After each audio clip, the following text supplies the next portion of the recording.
بیان کا عنوان مذہب اسلام اور مذہب اسلام میں مردوں اور عورتوں کے درجے اور مراتب کا بیان۔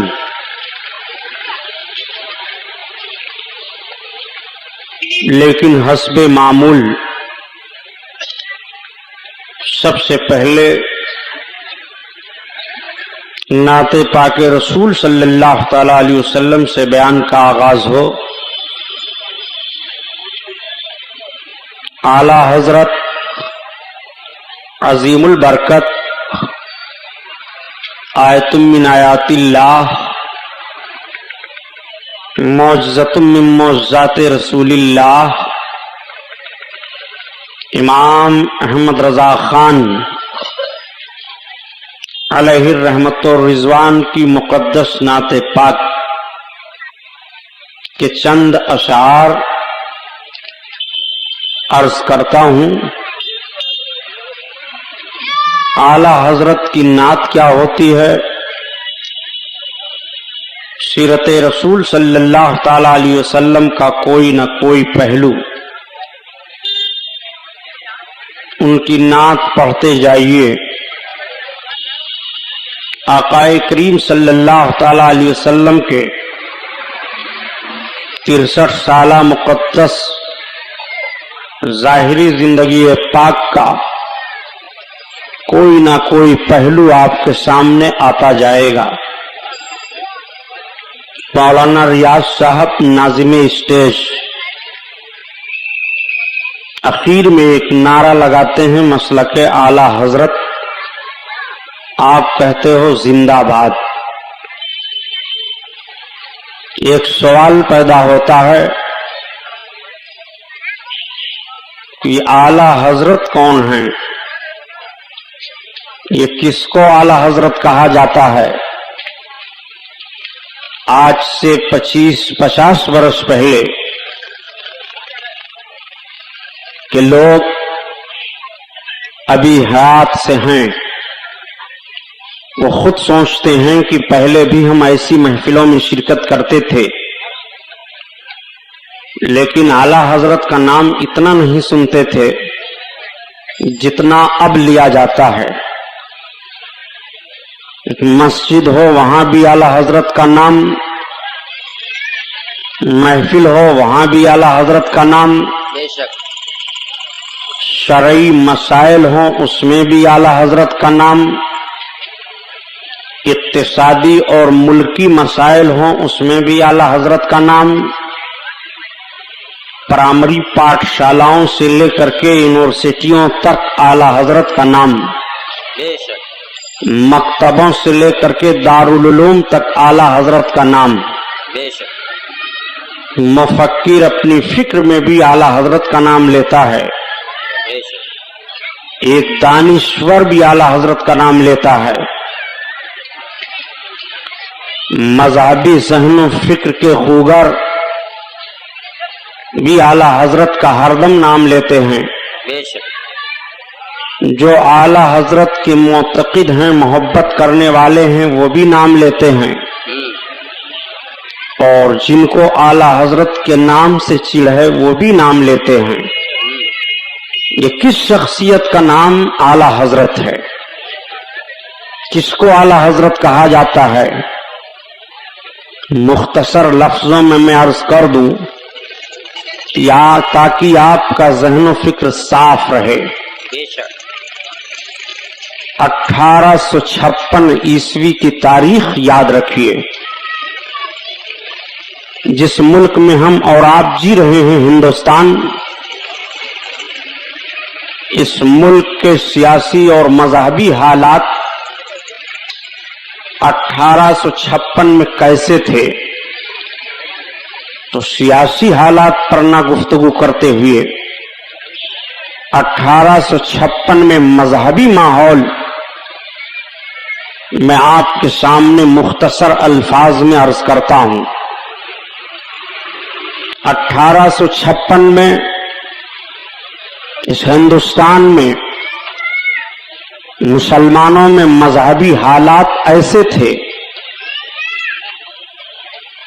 کہ اچھی خاصی تعداد ان کی اس وقت بھی ہندوستان میں تھی.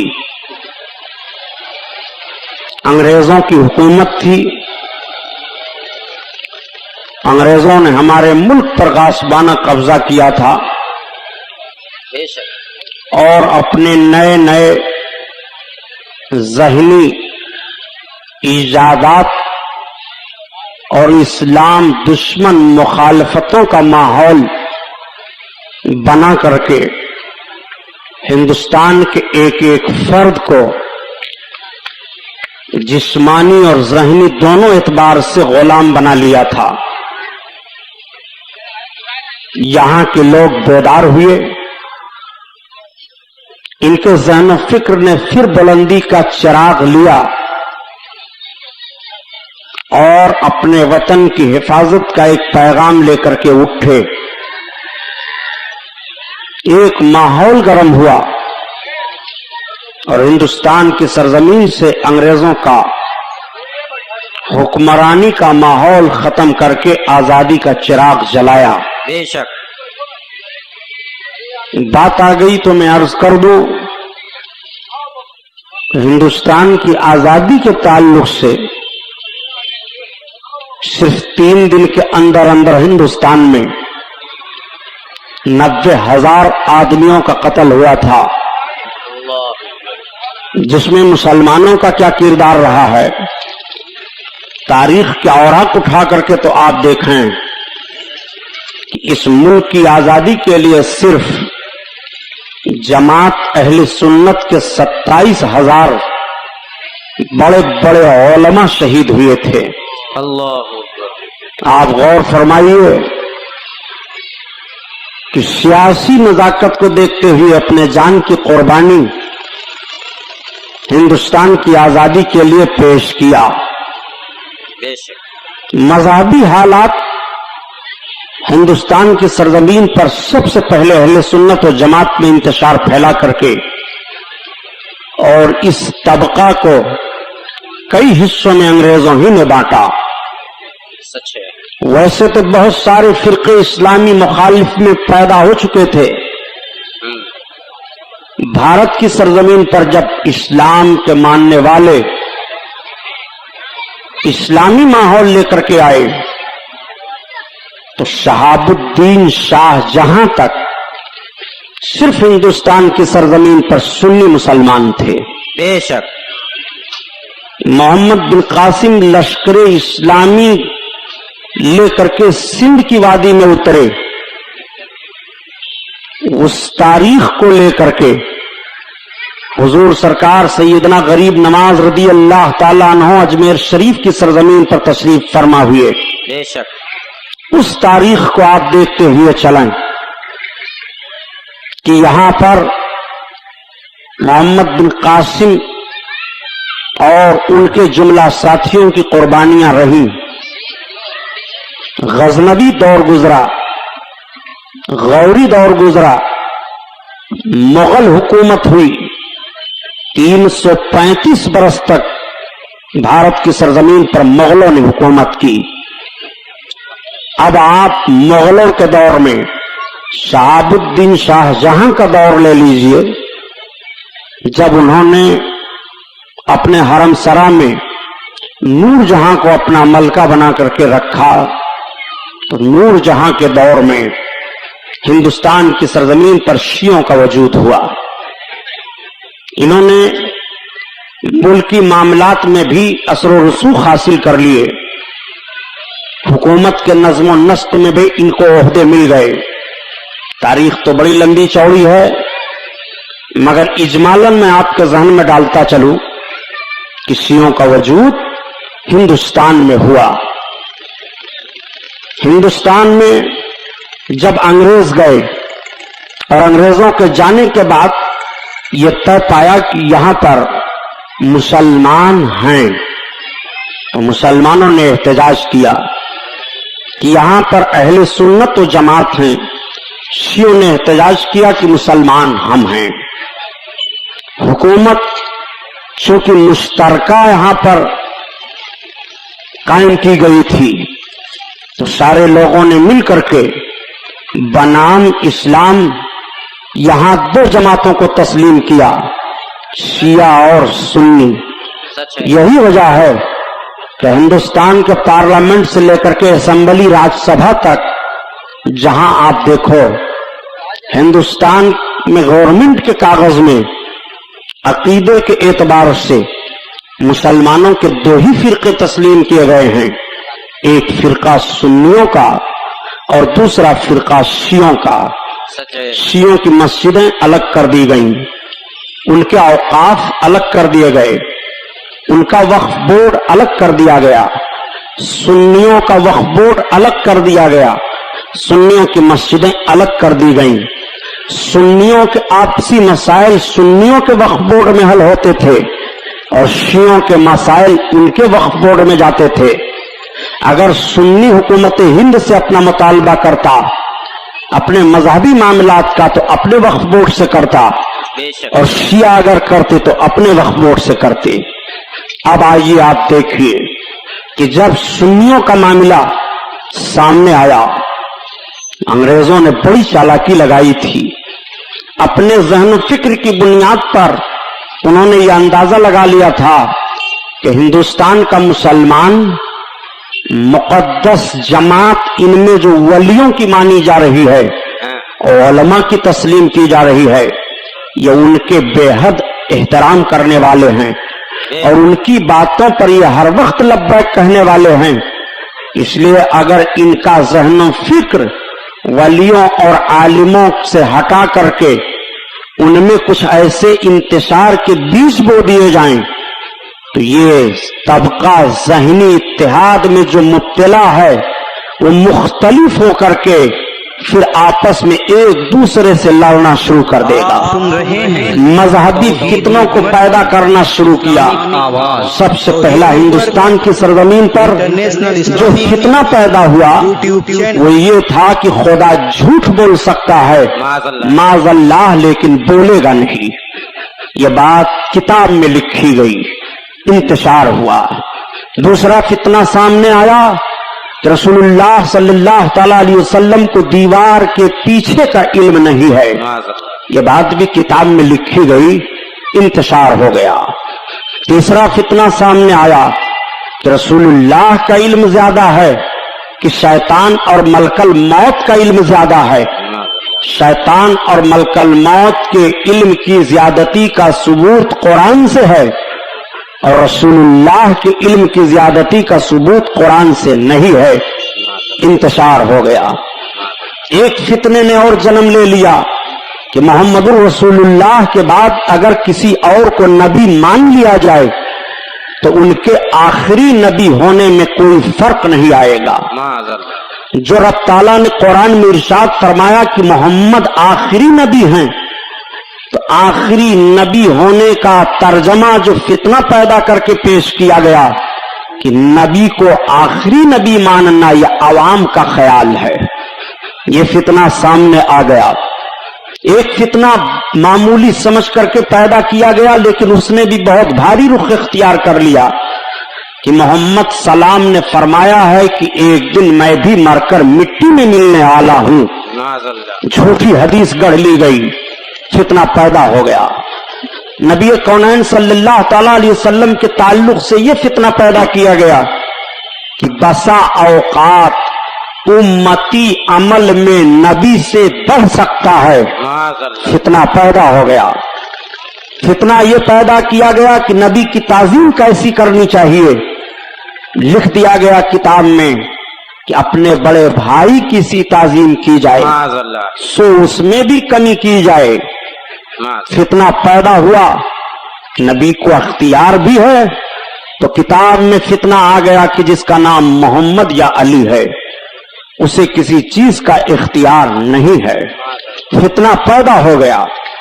फितना यहां तक पैदा हुआ कि अंबियाए किराम और औलियाए किराम की करामतों, उनके मोजज़ात को शोबदाबाजी और जादू से तशबीह दे करके जादू कह दिया गया। यहां तक फितना पैदा हुआ کہ اگر یا رسول اللہ کہہ کر کے تم یہ عقیدہ رکھتے ہو کہ نبی ہماری آواز سنتے ہیں، ہم مصیبت میں اپنے نبی کو پکاریں اور ہماری مصیبت میں کام آ سکتے ہیں، تو اسلام کے دائرے میں نہیں رہ جاؤ گے، مشرک ہو جاؤ گے۔ معاذ اللہ۔ یہ ایک فتنہ یہ بھی پیدا کر دیا گیا کہ نبیوں اور ولیوں کی قبروں کو مٹی کا ڈھیر کہا گیا۔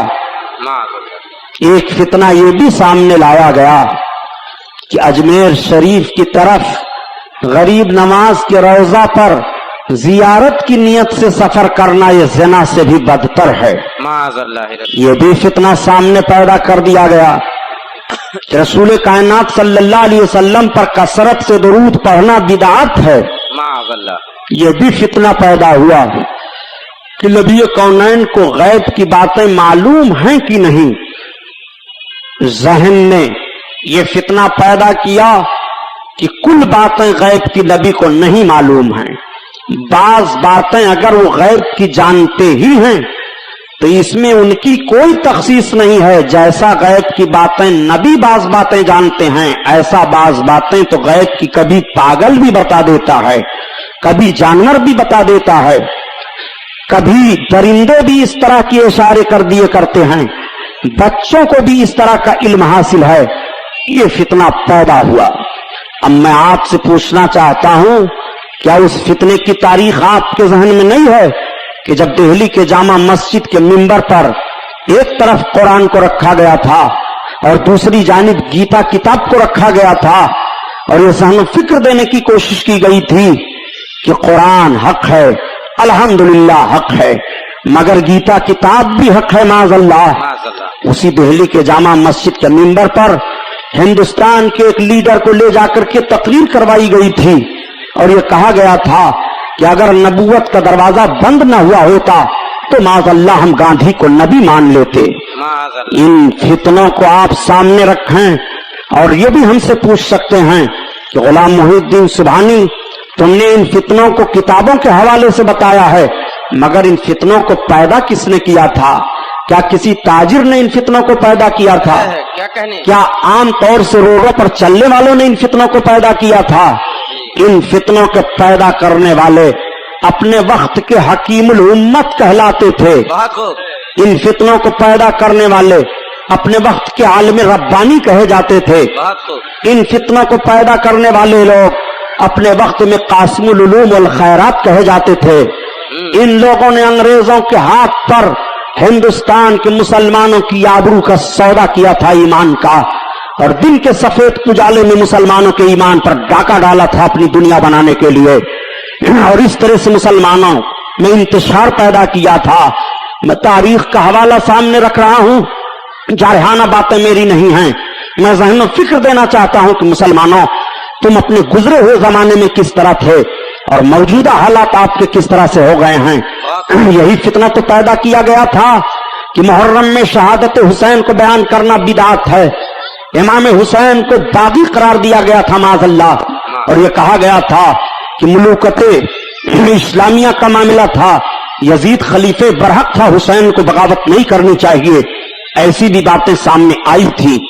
نبی کونین صلی اللہ تعالی علیہ وسلم کے نواسے کے نام پر سبیل اگر لگا دے، کوئی صدقہ خیرات کر دے، تو اس کو بہت برا کہا گیا تھا، اور مشرکوں کے پانی اور ان کے جل سے تشبیہ دی گئی تھی۔ یہ فتنے بھی سامنے آئے تھے۔ ان فتنوں کو پیدا کرنے والے اپنی اپنی درسگاہوں کے بڑے بڑے مفتی کہلاتے تھے۔ آپ کہو گے سبحانی صاحب، یہ فتنے جب پیدا ہوئے تو مسلمانوں کا حال کیا ہوا؟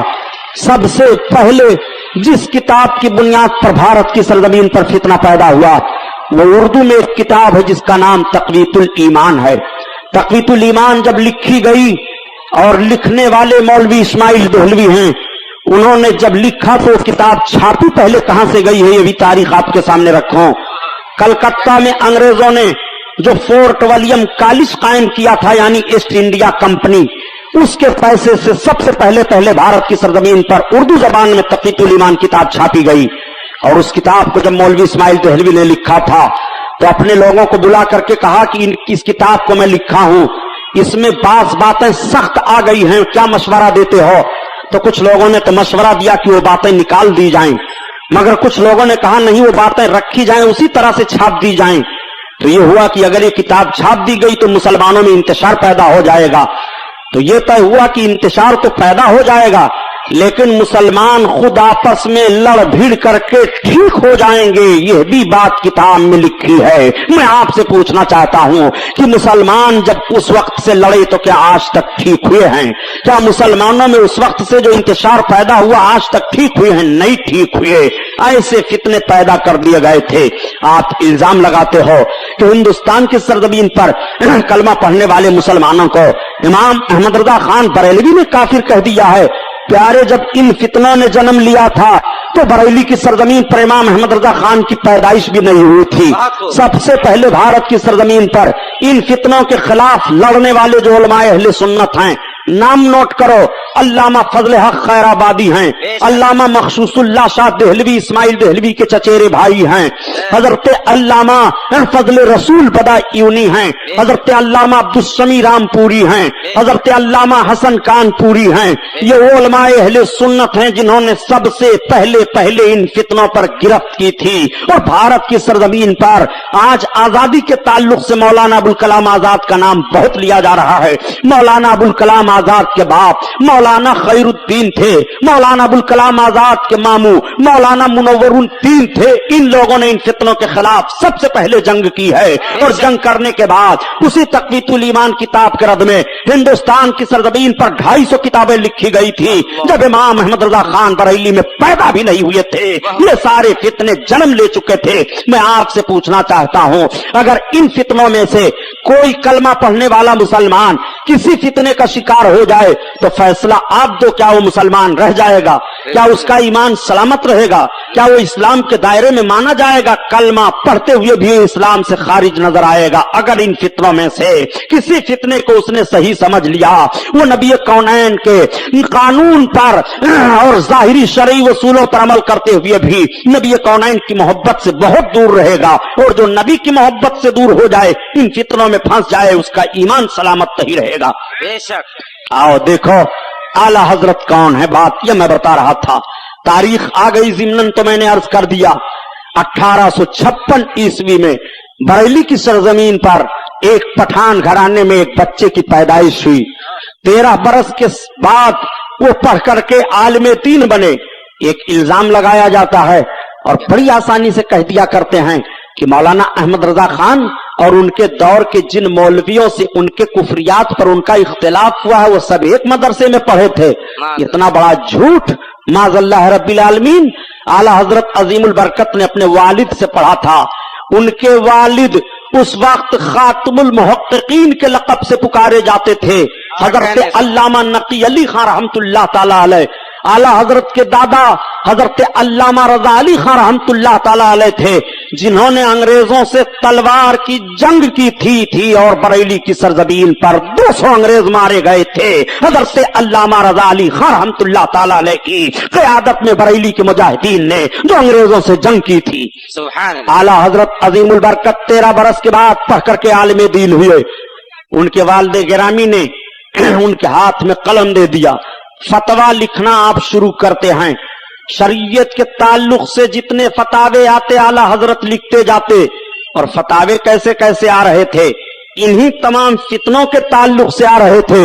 इमाम अहमद रजा खान ने लिखना शुरू किया और जब लिखना शुरू किया और उस वक्त उनके कलम को लोगों ने देखा तो कह दिया कि किल के रजा है खंजरे खूखार बर्कबार, आदा से कह दो खैर मनाए नशर करें। और ये रजा के नेजे की मार है कि आदू के सीना में गार है, किसे चारा जोई कवार है, ये वार वार से पार है।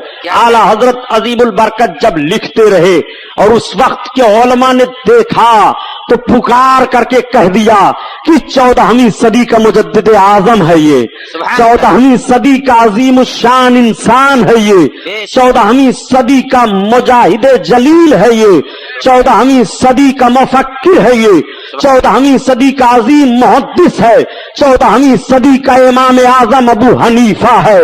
इस बात को डॉक्टर अकबाल ने कहा कि अगर इमाम आजम अबू हनीफा होते तो इमाम अहमद रजा खान के फतवों को देख करके वो इनको अपने शागिर्दों में शामिल कर लेते. अल्हम्दुलिल्लाह वो इमाम अहमद रजा खान अलहिर रहमत और रिजवान का कलम था. आला हजरत अजीमुल बरकत ने इन सारे फितनों का जवाब दिया, और ऐसा जवाब दिया कि हर हर फितने के ताबूत पर आखिरी कील ठोक दिया. बहुत खूब. हर हर फितने के चेहरे पर कालिक लग गई. हिंदुस्तान का मुसलमान अपने आप को अकीदे की तौर पर महफूज होने लगा. बड़ी अकीदत और मोहब्बत हो गई. उलमा ने कह दिया तुम हजरत ही नहीं हो अहमद रजा, तुम आला हजरत हो. सुभान अल्लाह. जितने हजरत उस वक्त थे सारे हजरतों में सबसे आला हो, उस वक्त से आला हजरत कहा जाने लगा.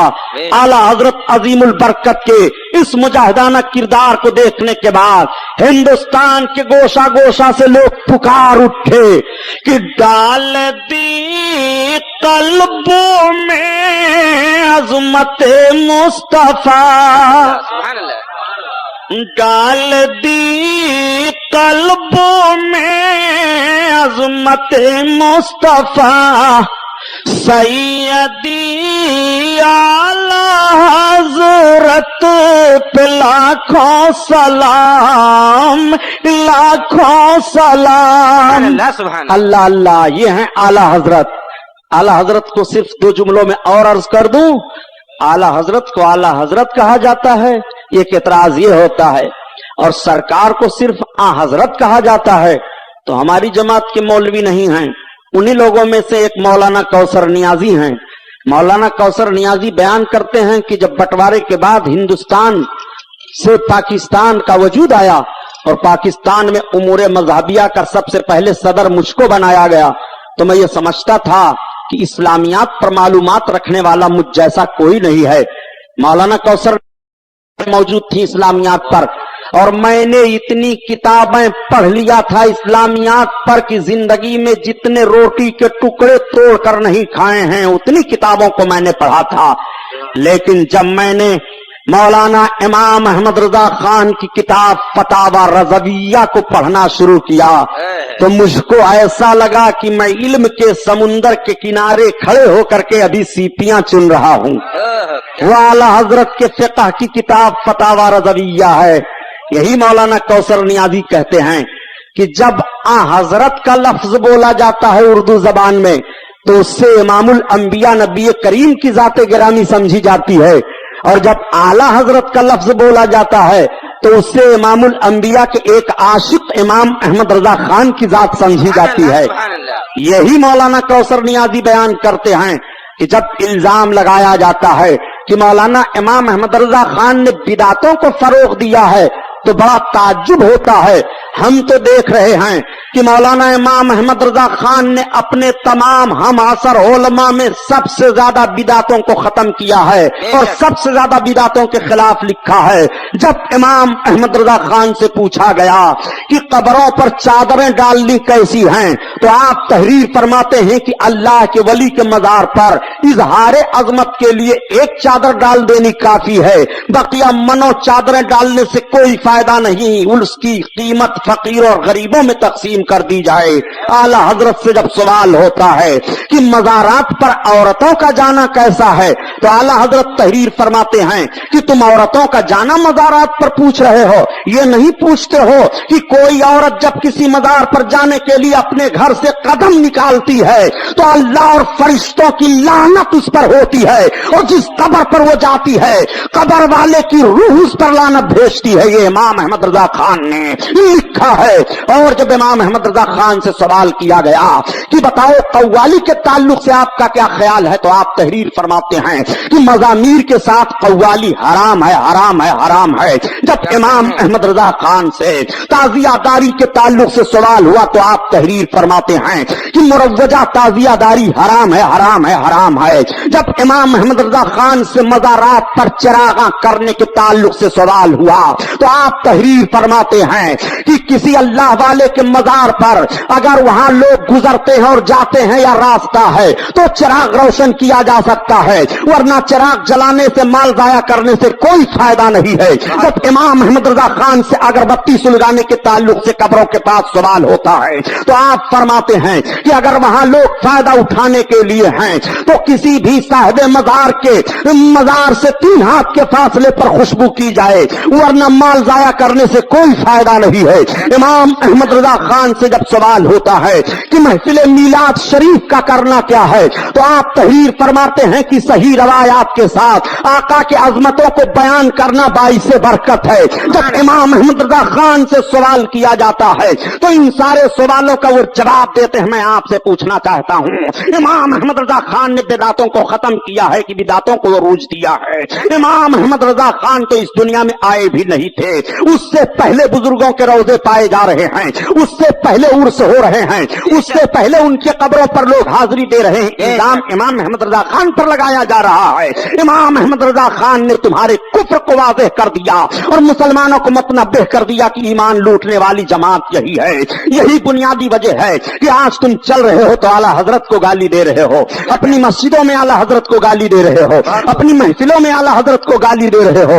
आला हजरत अजीमुल बरकत के ताल्लुक से यही मौलाना कौसर नियाजी बयान करते हैं कि इमाम अहमद रजा खान की बख्शिश के लिए उनकी रब की बारगाह में जो उन्होंने रब के महबूब के ताल्लुक से सलाम का एक शेर कहा है वही काफी है। वो सलाम का एक शेर ये है कि काश महशर में जब उनकी आमद हो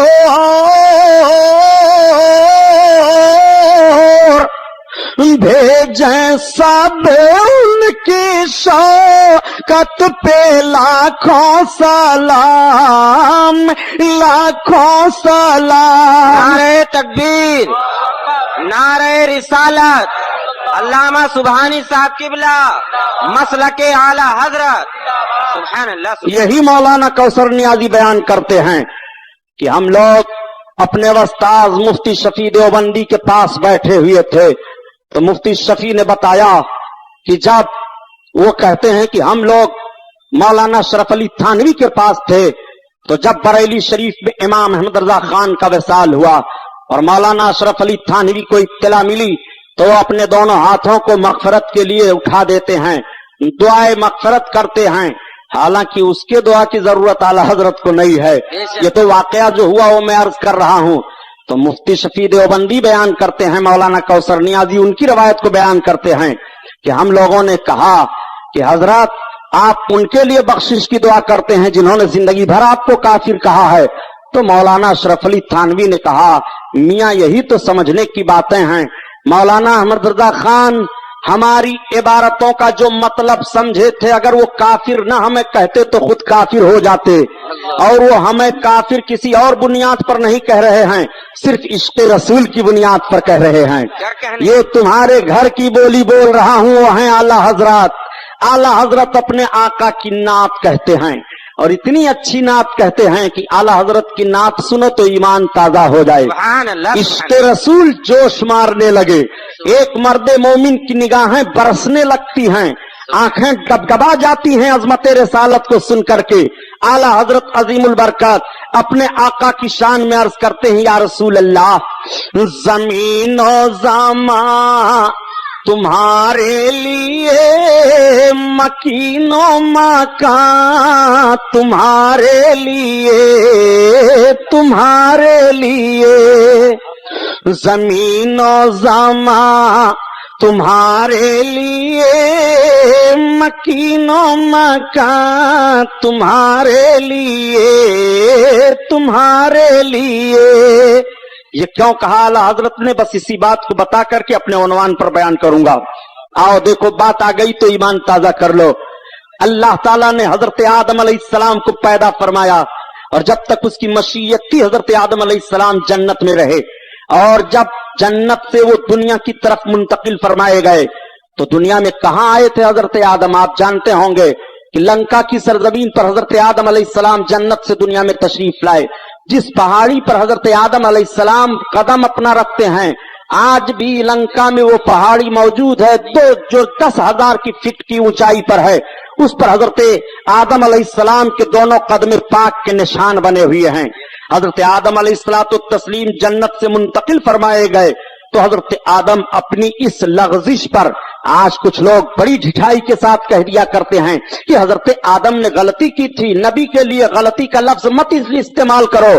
कुरान शरीफ में रब ताला हजरत आदम के इस खताए इज्तिहादी को जलत के लफ्ज से इरशाद फरमाता है।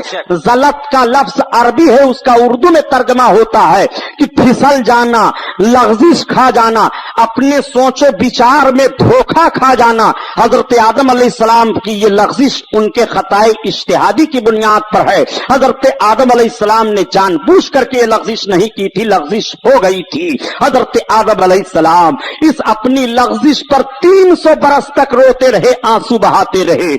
लेकिन हजरत आदम अलैहिस्सलाम के दिल में एक रोज ये बात आ गई कि जब मुझे पैदा किया गया था और मैंने आंखें खोली थी तो मैंने अपने रब के नाम के साथ एक नाम लिखा हुआ देखा था, मोहम्मद। तो हजरत आदम अलैहिस्सलाम रब की बारगाह में अर्ज करते हैं, अल्लाहुम्मा अस्अलुका बिहक़्क़ि मोहम्मद, ए अल्लाह मैं तेरी बारगाह में मोहम्मद के तवस्सुल से अपने खताए इज्तिहादी की माफी मांगता हूं। तो निदा आती है, आदम तुम्हारी खता माफ कर दी गई, मगर आदम ये तो बताओ कि इस नाम का इल्म तुम्हें कैसे हुआ। हालांकि रब जान रहा है, मगर फिर भी अपने महबूब की इजहार अजमत के लिए रब ताला हजरत आदम से सवाल फरमा रहा है, आदम ये तो बताओ कि तुम्हें इस लफ्ज का इल्म कैसे हुआ। तो हजरत आदम अर्ज करते हैं, मेरे मौला जब तूने मुझे पैदा किया और मैंने निगाह खोली तो मैंने देखा कि तेरे नाम के साथ लिखा हुआ है मोहम्मदुर रसूलुल्लाह। तो मैंने जान लिया कि अपने नाम के साथ तूने जिस नाम को लगाया है ये तेरे मखलूक में सबसे ज्यादा तेरे महबूब है। तो रब ताला की तरफ से निदा आई, हाँ आदम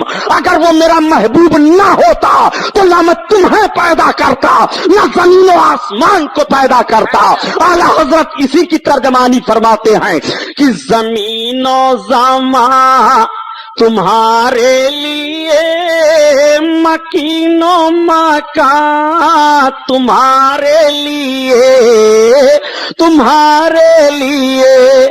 और या रसूल अल्लाह चुनियो चुना तुम्हारे लिए, बने दो जहां तुम्हारे लिए, हम आए यहाँ तुम्हारे लिए, उठे भी वहां तुम्हारे लिए, तुम्हारे लिए।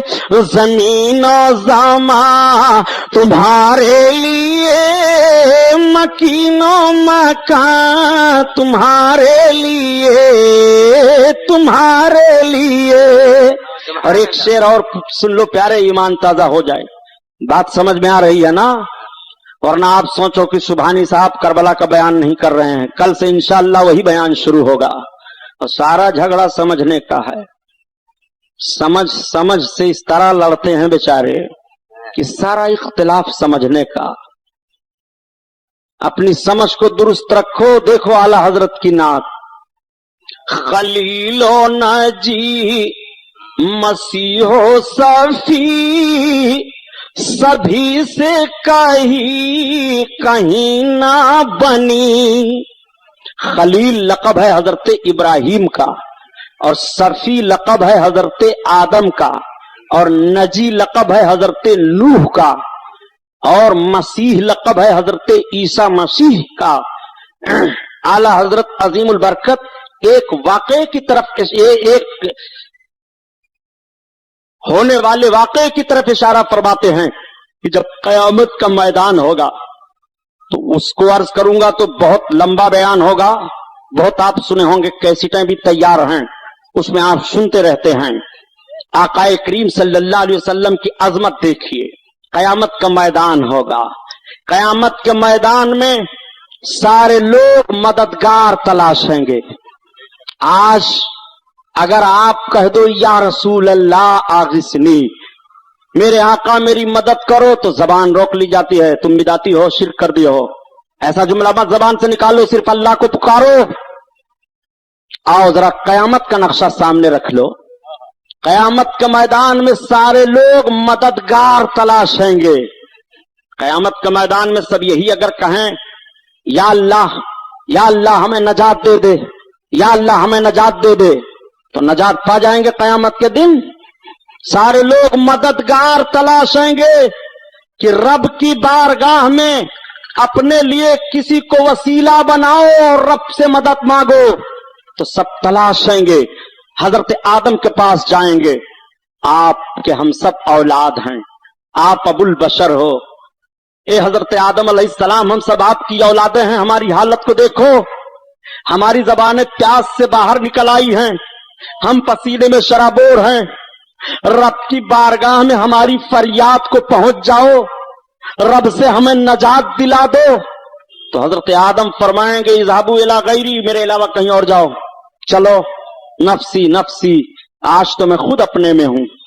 اب سب لوگ حضرت ابراہیم خلیل اللہ کی بارگاہ میں آئیں گے, عرض کریں گے حضور ہماری پریشانی کو آپ دیکھو, ہم کس طرح پریشان ہیں. رب کی بارگاہ میں ہماری مدد کر دو, ہمیں رب سے نجات دلا دو. تو حضرت ابراہیم ارشاد فرمائیں گے اذهبوا الی غیری, میرے علاوہ چلو کہیں چلو اور. اب سارے لوگ حضرت نوح پیغمبر کی بارگاہ میں آئیں گے اور آپ سے عرض کریں گے حضور آپ آدم ثانی ہو, آپ کا لقب نجی ہے. میرے آقا آپ ہمارے اوپر کرم فرما دو, آج رب کی بارگاہ میں ہمیں نجات دلا دو. یہ جو ہم سب پر مصیبت ہے, قیامت کی پریشانیاں ہیں, اس سے ہم نجات پا جائیں. تو حضرت نوح بھی یہی فرمائیں گے میرے علاوہ کہیں اور جاؤ. اب سارے لوگ حضرت عیسیٰ پیغمبر علیہ السلام کی بارگاہ میں آئیں گے. ایک بات میں عرض کروں, سارے لوگ حضرت آدم, حضرت ابراہیم, حضرت نوح, حضرت عیسیٰ, ان سب کی بارگاہ میں کیوں جا رہے ہیں؟ ڈائریکٹ سارے لوگ سرکار ہی کی بارگاہ میں کیوں نہیں جا رہے ہیں؟ تو حدیث شریف میں ہے کہ سارے لوگ سرکار کی بارگاہ میں جانا بھول جائیں گے, کسی کے ذہن ہی میں بات نہیں رہے گی.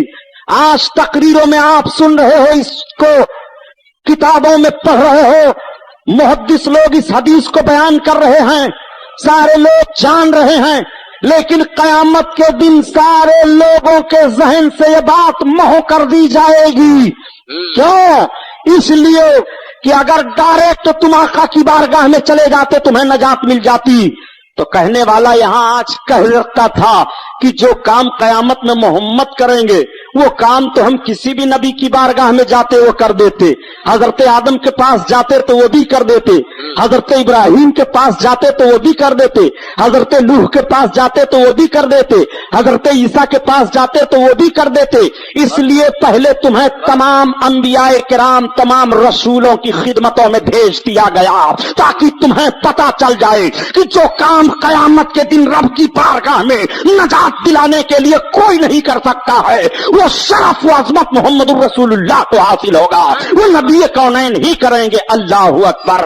آپ ذرا دیکھو, اب جب سب حضرت عیسیٰ علیہ السلام کی بارگاہ میں جائیں گے, ایک بات اور عرض کر دوں پیارے, اگر مدد نبیوں اور ولیوں سے لینا شرک ہی ہے تو قیامت کے دن حضرت آدم سے مدد مانگنے کیوں جا رہے ہو, حضرت نوح سے کیوں مدد مانگ رہے ہو, حضرت ابراہیم سے کیوں مدد مانگ رہے ہو, حضرت عیسیٰ سے کیوں مدد مانگ رہے ہو؟ میں ان لوگوں سے کہتا ہوں کہ اس دن ذرا الگ ہو جائیے گا کہ آج ہمیں آدم کے پاس جانے کی ضرورت نہیں ہے, آج ہمیں نوح کے پاس جانے کی ضرورت نہیں ہے, مگر پیارے سنو, سب کے سب جائیں گے. جو مدد مانگتے ہیں یہاں وہ بھی جائیں گے اور جو نہیں مانگتے ہیں وہ بھی جائیں گے. اسی لیے تو اعلیٰ حضرت کہتے ہیں کہ نادان جب رسول ہی دنیا میں تیری مدد کر رہے ہیں اور رسول قبر میں تیری مدد کر رہے ہیں, رسول کونین حشر میں تیری مدد کریں گے, تو ان کی مدد سے بھاگتا کیوں ہے؟ آج لے ان کی پناہ, آج مدد مانگ ان سے, آج لے ان کی پناہ, آج مدد مانگ ان سے, اور کل نہ مانیں گے قیامت میں, اگر مان گیا قیامت میں. अगर कयामत में तू सरकार की अजमत देख करके ये मान लिया कि नबी मदद करते हैं और नबी इनकार कर देंगे कि आज मैं मदद नहीं करूंगा, तब क्या हाल होगा। इसलिए आज ही मदद मांग कर रहा ताकि कयामत में भी सरकार की मदद का हक तुझे हासिल हो जाए। सारे लोग हजरत ईसा अलैहिस्सलाम से अर्ज करेंगे कि हजरत ईसा आप मसीह हो, आपको अल्लाह ने बड़ा सी मर्तबा अता फरमाया है, आज हमारी परेशानी दूर कर दो, रब की बारगाह में हमें नजात दिला दो। तो हजरत ईसा फरमाएंगे इज़हाबू इला गैरी, मेरे अलावा कहीं और जाओ। अब सब सोचने लगेंगे और हजरत ईसा से कहेंगे ये तो बताइए अब हम जाएं किसके पास। हजरत आदम के पास से तो हो आए, हजरत इब्राहिम के पास से भी हो आए, हजरत नूह के पास से भी हो आए, हम आपके पास आए हैं, अब बताओ अब हम कहां जाएं। तब हजरत ईसा अलैहिस्सलाम फरमाएंगे इज़हाबू इला मोहम्मद सल्लल्लाहु अलैहि वसल्लम, चलो सबके सब मोहम्मद अलैहिस्सलाम की बारगाह में चलो। जैसे हजरत ईसा सरकार का नाम लेंगे बस सारे लोगों को याद आ जाएंगे आका, हम सब सरकार की तरफ भागेंगे। इसी को आला हजरत बयान फरमाते हैं कि खलीलो नाजी मसीहो सफी सभी से कहीं ना बनी, ये बेखबरी की खल्क़ फिरी कहां से कहां तुम्हारे लिए जमीनो ज़मा तुम्हारे लिए, मकीनो मकान तुम्हारे लिए दरूद शरीफ अल्लाहुम्मा सल्ली अला सय्यदना मौलाना मुहम्मदिन मादनिल जूद वल करम व अला आलिहि व बारिक वसल्लिम सलातो व सलाम अलैका या रसूल अल्लाह की शान से हस्सान बोले, फिदाए हामिल कुरान बोले, गुलाम मोती ईमान बोले, वो नुक्तारस दकीका दान बोले, अदब का मतलब ताबान बोले, वह हसन मिन कलम तरक्कतो ऐनी व अजमलो मिन कलम तलदिन निसाऊ खुलिकता मुबर्राम मिन कुल्li ऐबिन कान्नका कद खुलिकता कमा तशाऊ। हजार बार बशोयम दहन से मुश्को गुलाब उनूज नाम तो गुफ्तन कमाल बेअदबीस। हजरात हमने आयत करीमा की तिलावत का शरफ हासिल किया है। रब ताला कुरान अजीम में बयान फरमाता है अर्रिजालु कव्वामूना अलन निसा, मर्द औरतों पर हाकिम हैं। आप जरा इन दोनों जुमलों को अपने जहन में रखिए, एक जुमला मर्द का है और दूसरा जुमला औरत का है। रब ताला इरशाद फरमाता है कि मर्द औरतों पर हाकिम हैं। अब पता ये चला कि मर्द हाकिम हैं और औरतें महकूम हैं, मर्द जिम्मेदार हैं और औरतें मर्दों की जिम्मेदारी में हैं। आप जरा देखिए कि इस्लाम जब नहीं आया था दुनिया में, नबी कौनैन सल्लल्लाहु तआला अलैहि वसल्लम इस दुनिया में जब तशरीफ नहीं लाए थे तो सारी दुनिया की तारीखें आप सामने रख डालिए। सबसे ज्यादा भयानक तारीख अरब की दिखाई देती है। अरब की सरजमीन पर हालात तो ऐसे बिगड़े हुए थे कि बाज कबीलों में ये दस्तूर राइज हो गया था कि लड़कियां जन्म लेती तो फौरन मार दी जाती थी। कोई लड़की किसी बाप की गोद में खेलने के लिए उसको हिस्सा नहीं मिलता था, वो माँ के आंचल से लिपट नहीं सकती थी, माँ की गोद में वो बच्ची आती नहीं थी। पैदाइश के बाद उस बच्ची को खींच लिया जाता और मारने वाले अकारिब नहीं होते थे, मारने वाला कोई भाई नहीं होता था, मारने वाला बाप ही होता था। बाप अपनी गोद में बच्ची को उठा लेता और मार करके ले जाता और जिंदा गाड़ देता या तो मुर्दा गाड़ देता। आज भी मक्का की सरजमीन पर जहां जिंदा लड़कियां गाड़ी जा रही थी वो कब्रिस्तान मौजूद है, वो जमीन का हिस्सा मौजूद है। तारीख देखने वालों की आंखों से आंसू बह जाते हैं। यही वो सरजमीन है जिस सरजमीन पर जिंदा लड़कियां गाड़ी जाती थी। बताओ कितना भयानक मामला ये है। अगर जिंदा लड़कियां गाड़ी जाएं किस तरह से भयानक मामला है। अगर बाप अपनी नन्ही सी बच्ची के गले पर अपना कदम रख करके दबाए और उसकी जबान निकल आए तो कितना शकील कल्ब बाप हो गया था। नबी कौनैन सल्लल्लाहु तआला अलैहि वसल्लम जब इस दुनिया में तशरीफ लाते हैं, ऐलान नबूवत होता है। आका करीम सल्लल्लाहु अलैहि वसल्लम इरशाद फरमाते हैं खबरदार अब कोई भी अपनी किसी बच्ची को मारे नहीं। नबी का यह पैगाम पर नश्र कर जाता है, मक्का वाले चौंक जाते हैं। मोहम्मद का यह पैगाम है कोई अपनी बच्ची को न मारे, कोई अपनी बच्ची को कत्ल न करे। सहाबा अर्ज करते हैं या रसूल अल्लाह बच्चियों को कत्ल नहीं किया जाएगा, फजीलत क्या है? आका इरशाद फरमाते हैं सुनो, तुम्हारे तुम्हारी बच्चियां तुम्हारे लिए रहमत इलाही का जरिया हैं। नबी कौनैन ने जब ये पैगाम नशर फरमाया, मक्का की सरजमीन पर यह आवाज गूंजती है सबसे पहले अपनी बच्चियों को मारो नहीं, तुम्हारी बच्चियां तुम्हारे लिए रहमत इलाही का जरिया हैं। तो बापों के दिल महसूस करके रह जाया करते हैं। कुछ ऐसे भी थे नबी कौनैन की बारगाह में जो कलमा पढ़ करके मुसलमान हो गए थे, लेकिन वो अपने पहले के वाक़े को याद करते हैं तो आंखें रोने लगती हैं। एक सहाबी सरकार की बारगाह में हाजिर हैं, अर्ज करते हैं या रसूल अल्लाह, आपका ज़बान फैज़ तर्जमान बोल रहा है कि बच्चियों को कत्ल न किया जाए, रहमत इलाही का जरिया है, मगर या रसूल अल्लाह मैंने अपने इन हाथों से 11 बच्चियों को मार करके गाल दिया है। या रसूल अल्लाह मैंने जब 11वीं बच्ची को मारा तो मामला ये था कि या रसूल अल्लाह मैं तिजारत के लिए जा रहा था, मेरी बीवी हामिला थी, मैंने कह दिया था कि अगर बच्ची पैदा होगी तो उसे मार डालना और बच्चा पैदा होगा तो उसकी हिफाजत करना। मैं जब वापस आया तो या रसूल अल्लाह अपने घर को खाली पाया। मैंने अपने बीवी से पूछा ये तो बताओ कि वज़े हमल तुम्हें हुआ था कि नहीं? मेरी बीवी ने बताया नहीं, वज़े हमल हुआ था, बच्ची पैदा हुई थी, तुमने बच्ची को क्या किया? जैसा आपने कहा था उस तरह से मैंने बच्ची को गायब कर दिया। मां ने बहाना बना दिया। मां का ममता किस तरह से होता है अपने बच्चे और बच्चियों के लिए, मगर उस वक्त की माएं किस तरह से मजबूर कर दी गई थी। हुआ था वाकया ये कि एक पड़ोस के घर में आपने उस बच्ची को भेज दिया था। वो बच्ची पल बढ़ करके बड़ी हो गई। वो बच्ची कभी कभी अपने मां के पास आ जाया करती थी और मां बड़े प्यारो मोहब्बत से बच्ची को देख करके आंसू बहा लिया करती थी। एक रोज या रसूल अल्लाह मेरी निगाह पड़ गई, मैंने देखा कि मेरी औरत अपनी बच्ची से प्यार कर रही है। मैंने पूछा ये कौन सी बच्ची है जो तुम्हारी गोद में मचल रही है? औरत की आंखें भीग गई। उसने कहा अगर मेरी इस बच्ची को मारो ना तो मैं पूरा वाकया बता दूं। मामला ये है कि जो वज़े हमल हुआ था यही वो मेरी बच्ची है। मेरी ममता ने इजाजत नहीं दी, मैंने इसकी हिफाजत कर ली थी और मैंने पड़ोस के घर में भेज दिया था। इतना सुनना था कि कहते हैं या रसूल अल्लाह मेरा कलेजा उस वक्त फटने लगा। मैंने उसकी गोद से बच्ची को छीन लिया और जब मेरी औरत दौड़ी बचाने के लिए तो मैंने उसे भी ज़रबें दे दी, उसको भी चोट आई। मैं लेकर के मैदान की तरफ भागा। मैं जब भाग करके गया या रसूल अल्लाह वो मेरी बच्ची समझ बूझ वाली हो गई थी। मां ने बता दिया था कि ये तुम्हारे बाप हैं, वो अब्बा कह लेती थी। या रसूल अल्लाह जब मैं गड्ढा खोदने लगा तो मेरी बच्ची बैठ गई थी। गड्ढे की मट्टी को मेरी बच्ची हटा रही थी। बच्ची को क्या मालूम कि इसी गड्ढे में मुझे दफन किया जाएगा।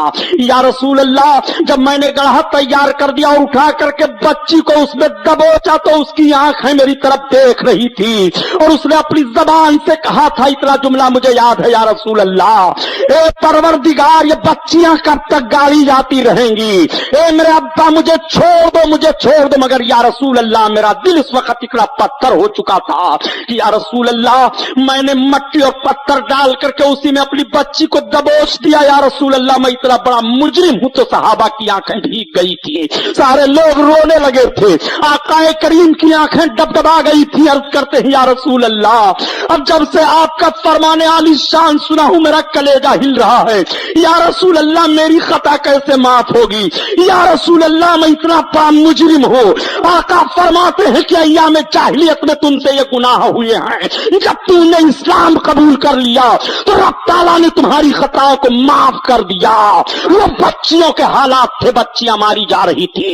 ये तो अरब का एक वाकया मैंने पेश किया है। आओ जरा जिस हिंदुस्तान में जीवन बिता रहे हो, इस हिंदुस्तान में जो कन्याओं की आबरू की जिम्मेदारी लेते हैं, जो औरतों को बड़ी इज्जत देने की ख्वाहिश रखते हैं, वो कहते हैं कि औरतों को हमने इज्जत दी है, हमने उनको नौकरियां दे दी हैं, औरतों को हमने इज्जत दी है, हमने उनको ऑफिसों में बैठा दिया है, औरतों को हमने इज्जत दे दी है, हमने उनको मर्दों के बगल में खड़ी कर दिया है, औरतों को हमने इज्जत दे दी है। ये औरतों के लिए इज्जत नहीं है। औरत पार्कों में घूमने के लिए नहीं है, औरत तुम्हारे दोस्त बदोश चलने के लिए नहीं है, औरत तुम्हारे लिए अय्याशी का जरिया नहीं है। औरत तो अपने घर की मालका है। तुम औरतों को इज्जत नहीं दे रहे हो बल्कि औरतों की इज्जत लूट रहे हो। औरत औरत है। आओ जरा देखो इस्लाम ने औरत को क्या मिजाज दिया है और इस्लाम ने औरतों को क्या वकार दिया है। आइए जरा इस्लाम के भी मिजाज को समझते चलिए। हिंदुस्तान की सरजमीन पर लड़कियां मारी जाती थी और लड़कियां जिंदा जलाई जाती थी। अगर किसी बच्ची की शादी हो जाती और उसका जवान शौहर मर जाता तो फिर उसे दोबारा शादी करने की इजाजत भारत में नहीं थी, बल्कि अब वो अपनी जवानी को यूं ही गुजारे अगर उससे कोई नाजेबा हरकत हो जाती तो एक तारीख मकान में उसे बंद कर दिया जाता था, उसके लिए खाना पानी वही पेश किया जाता था, या तो वो घुट घुट करके मर जाती थी, और अगर वो निकल भी आती थी जिंदा तो रजील जानवर पर बैठा करके उसके चेहरे पर कालिक लगा करके समाज में घुमा दिया जाता और ये बता दिया जाता था ये मनहूस औरत है, इसका शौहर मर गया है। यहाँ औरतों के ताल्लुक से ऐसी बातें पाई जा रही है तारीखों में, और देखो किस तरह से औरतों के ताल्लुक से यहाँ बातें पाई जा रही हैं। जब हिंदुस्तान की सरजमीन पर इस्लाम आने से पहले बाजार लगते थे जो जैसे ऐसे आज जैसे सौदे बिक रहे हैं, ऐसे आज जैसे खरीदो फरोख्त की जा रही है, ऐसे लड़कियों का सौदा होता था और उनके बदन पर कपड़ा नहीं होता था, उनको बरहना करके उनका सौदा किया जा रहा था। ये भारत की तारीख रही है। आओ जरा देखो, जिस हिंदुस्तान में जी रहे हो उस हिंदुस्तान में इस तरह का माहौल था। बात लड़कियां सोचती थी कि जब हमको जिंदा रहने में कोई लुत्फ नहीं है तो वो कह देती थी कि जब मेरा शौहर मर गया है तो मेरे शौहरी की चिता पर मुझे भी फूंक दो। चुनांचे उनके शौहर की चिता पर उसी लकड़ी में रख करके उस जिंदा औरत को भी जला दिया जाता था। ये जिंदा जलाने की मांग की तारीख हिंदुस्तान में रही है। आज भी राजस्थान में उदयपुर शहर में सती होने वाले लड़कियों का स्थल मौजूद है, सती स्थल, जहां लड़कियां जिंदा अपने शौहरों की चिताओं पर जल जाया करती थी। सुनो प्यारे, लड़कियों की क्या तारीख रही है भारत की सरजमीन पर। इस्लाम आने से पहले भारत की सरजमीन पर सगी बहनों से शायद शादियां की जा रही थी और सगी बहनों से बच्चे पैदा हो रहे थे। बताओ, अखलाक का खून हो गया था कि नहीं? शराफत और तकद्दुस का जनाजा निकल गया था कि नहीं? दुनिया के लोग शरीफ और जो संजीदा किस्म के थे वो चीख रहे थे। नबी कौनैन सल्लल्लाहु अलैहि वसल्लम ने कैसा वकार अता फरमा दिया। नबी का फरमान तो मक्का में जारी होता है कि लड़कियों को मारो नहीं, मगर ये फरमान सारी दुनिया में फैल जाता है और सारी दुनिया की बच्चियां महफूज कर दी जाती हैं। मेरे सरकार तशरीफ फरमा है, बैठे हुए हैं, एक यतीमा बच्ची लाई जाती है। लाने वाले अर्ज करते हैं, या रसूल अल्लाह, इसका ना बाप है ना इसके पास कोई माँ है, ये छोटी सी बच्ची है। नबी अपनी गोद में उस बच्ची को ले लेते हैं। अब आप जरा कुर्बान जाइए, जो बाप गोदों से माओ के बच्चियों को छीन कर मारते थे वो देख रहे हैं कि आज बच्ची नबी कौनैन की गोद में बैठ करके मुस्कुरा रही है। नबी कौनैन ने बच्चियों को कितना वकार दिया है। मेरे साथ मेरे आका उस बच्ची से प्यार फरमाते हैं और इरशाद फरमाते हैं, कौन है जो इस बच्ची की परवरिश करेगा?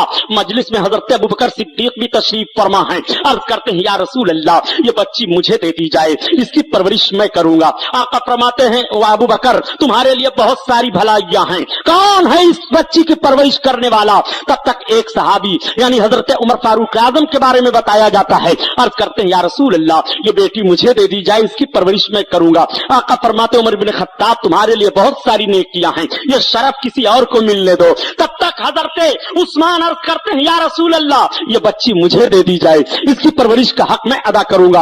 आका फरमाते हैं, उस्मान, ये शरफ किसी और को मिलने दो। मौलाए कायनात अर्ज करते हैं, या रसूल अल्लाह, ये बच्ची मुझे दे दी जाए, मैं इसकी खिदमत कर लूं और इसकी परवरिश कर दूं। आका करीम इरशाद फरमाते हैं, अली, तुम्हारे लिए बहुत सारी भलाइयां हैं, ये शरफ किसी और को मिलने दो। तब तक एक सहाबी अर्ज करते हैं रोते हुए, या रसूल अल्लाह, इस बच्ची को मुझे दे दीजिए। मेरे आका, मैंने कई बच्चियों को मार करके जिंदा गाड़ दिया है ताकि उन बच्चियों का कफारा अदा हो जाए, ये शरफ मुझे हासिल हो जाए। आका फरमाते हैं, आओ करीब आओ। जब करीब गए तो सरकार ने उन्हें वो बच्ची अता फरमा दी है। वो बच्ची को ले जाते हैं और परवरिश करते हैं। मैं आपसे पूछना चाहता हूं, अपनी बच्चियों की परवरिश नहीं हो रही थी, आज यतीमा बच्ची की परवरिश रसूल के गोद से हो रही है। वकार किसने अता फरमाया है? कौन है तुम्हारे लिए? बुखारी शरीफ की हदीस है, नबी फरमाते हैं, सीताराम मिनन्नार, हिजाबम मिनन्नार। ये बच्चियां अपने माँ और बाप को जहन्नम से बचाने के लिए पर्दा है, जहन्नम से बचाने के लिए आड़ है। अल्लाह अल्लाह, अब आपसे मैं पूछ रहा हूँ, नबी फरमाते हैं कि बच्ची अपने बाप को जहन्नम से बचाने के लिए पर्दा है, बच्ची अपने माँ बाप को जहन्नम से बचाने के लिए आड़ है। तो जब बच्चियों को यह शरफ हासिल है तो इमाम हुसैन को कितना शरफ हासिल होगा।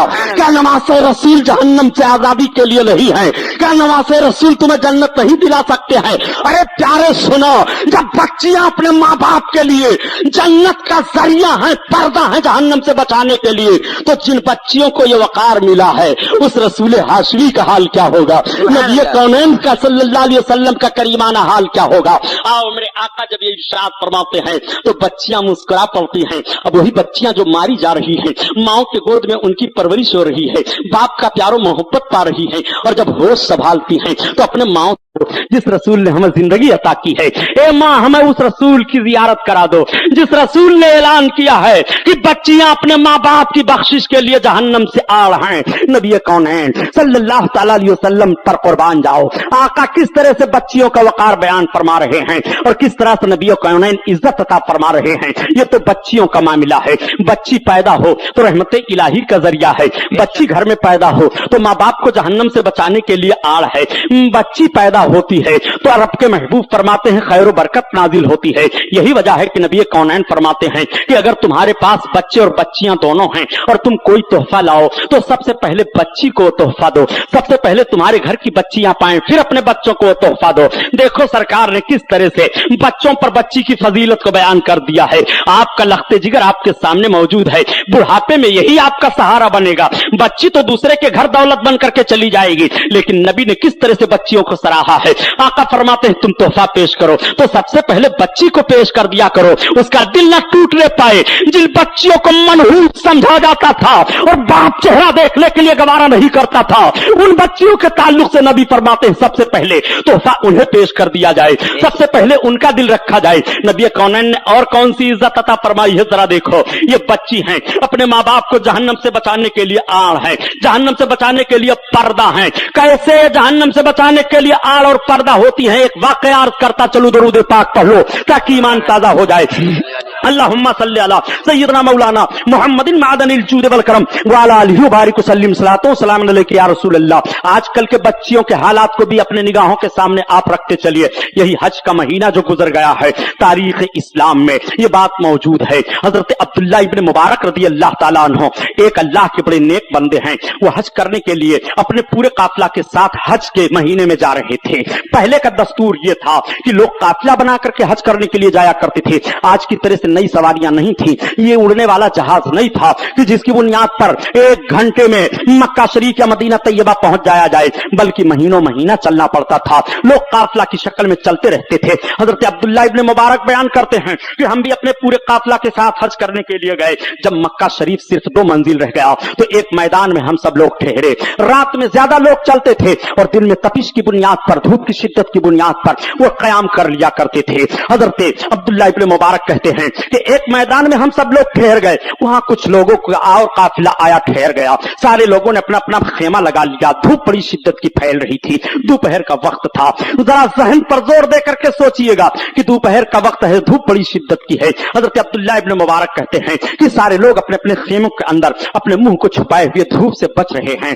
जरा देखो उसी काफिला में जो आकर के और ठहर गया था, एक और बच्ची थी, उसके पास तो उसके भाई थे, उसकी माँ है, वो भी जा रहे थे। ये तारीख में बात नहीं मिल पा रही है कि वो भी हज के लिए जा रहे थे या यूं ही जा रहे थे तो देखा कि हाजियों का काफिला है और धूप शिद्दत की पड़ रही है तो वो भी ठहर गए। मगर बड़ी मजबूर माँ थी, उसके पास कुछ खाने के लिए नहीं रह गया था, उसके पास कोई चीज नहीं है जो अपने दोनों बच्चों को और बच्ची को खाने के लिए दे। उस माँ के अंदर कैसी गैरत है, माँ दूसरों के सामने हाथ नहीं फैलाती है कि मेरे बच्चे भूखे हैं कुछ दे दो, ना तो अपने बेटी को भेजती है बेटी किसी से कुछ मांग लाओ। आज जब इस्लामी माहौल को मुलाहजा कीजिए तो रमजान शरीफ का महीना आता है, नकाब ओढ़ करके ये सारी औरतें लाइन में खड़ी होती हैं। इस्लाम की आबरूई हरामखोरों ने लूट लिया है। मजहब इस्लाम भीख मांगने से कितनी शिद्दत से मना करता है। ये नकाब ओढ़ करके सेठों के दरवाजों पर, ऑफिसों में घुस घुस करके जाती हैं, अपनी मजबूरियां बयान करती हैं। इन औरतों की गैरत मर गई है।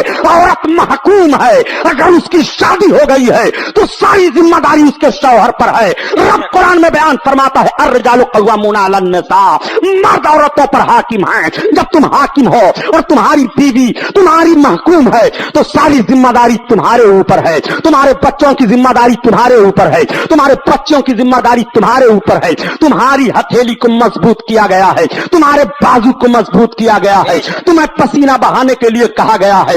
ऐसा नहीं है कि तुम बैठ करके शराब की बोतल चढ़ाओ और तुम्हारी बीवी मजदूरी करके लाए बच्चों की परवरिश करे। इस्लाम का खून मत करो। ए भीख मांगने वाली औरतों, नकाब ओढ़ करके मजहब इस्लाम का वकार मत बेचो। मजहब इस्लाम तुम्हें कितनी गैरत दिला रहा है, आओ जरा देखो। बहुत खुल करके आज बयान कर रहा हूं। नबी कौनैन सल्लल्लाहु तआला अलैहि वसल्लम की ये उम्मत की एक औरत है, दोनों बच्चे भूखे हैं, बड़ी शिद्दत की धूप पड़ रही है, बच्ची 8 साल है। जब भाई बेकरार हो जाते हैं मां की आंखें बरसने लगती हैं। गैरत इजाजत नहीं देती है कि किसी खेमे वाले से कुछ मांग लिया जाए। बच्ची ने देखा धूप बड़ी शिद्दत की फैली हुई है, सारे लोग अपने अपने मुंह को अपने अपने खेमों में छुपाए हैं, कोई बाहर नहीं है। ये 9 साल बच्ची अपने माँ से कहती है माँ ठहर जाओ, इस वक्त कोई बाहर नहीं है, माँ तुम तो ना जाओ लेकिन मैं बाहर निकलती हूँ, हो सकता है कोई गिरी पड़ी चीज मिल जाए, माँ मैं ले आती हूँ, इन भाइयों को खिला दो, इनकी जिंदगी बच जाए। वो बेटी निकल पड़ती है, माँ की आंखें भीगी हुई हैं, वो बच्ची चली जा रही है, इधर उधर दौड़ रही है, मैदान में कुछ तलाश रही है। हजरत अब्दुल्ला इब्ने मुबारक कहते हैं कि मैं देख रहा था अपने खेमे से कि एक 8-9 साल बच्ची मैदान में निकल करके ये कुछ तलाश रही है, कोई मामला जरूर है। सारे लोग तो धूप की शिद्दत से अपने अपने खेमों में बैठे हुए हैं मुंह छुपाए, मगर ये बच्ची क्यों धूप में दौड़ रही है? बच्ची के माथे पर पसीना बह रहा है, बच्ची पांव नंगे हैं, दौड़ रही है रेत में, उसके पांव में छाले पड़ गए होंगे। हजरत अब्दुल्ला इब्ने मुबारक निकल पड़ते हैं कि जरूर इस पर कोई मुसीबत है। निकल करके जब उस बच्ची के करीब आए तो आप आवाज देते हैं, ये बेटी बता तू कौन है, क्यों मैदान में दौड़ रही है?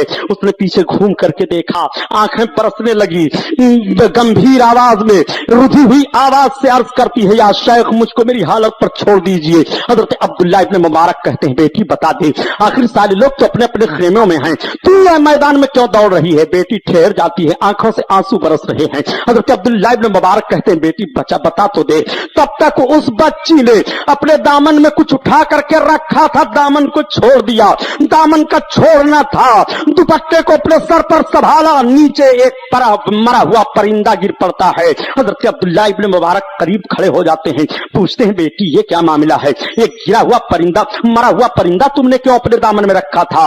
बेटी कहती है या शेख मेरी माँ वो देखो जो खेमा दिखाई दे रहा है उसमें है, और मेरे 2 छोटे छोटे भाई हैं, या शेख मेरे पास कुछ खाने पीने के लिए नहीं रह गया, मेरे भाइयों की जान जाने वाली है, मेरी माँ रो रही है।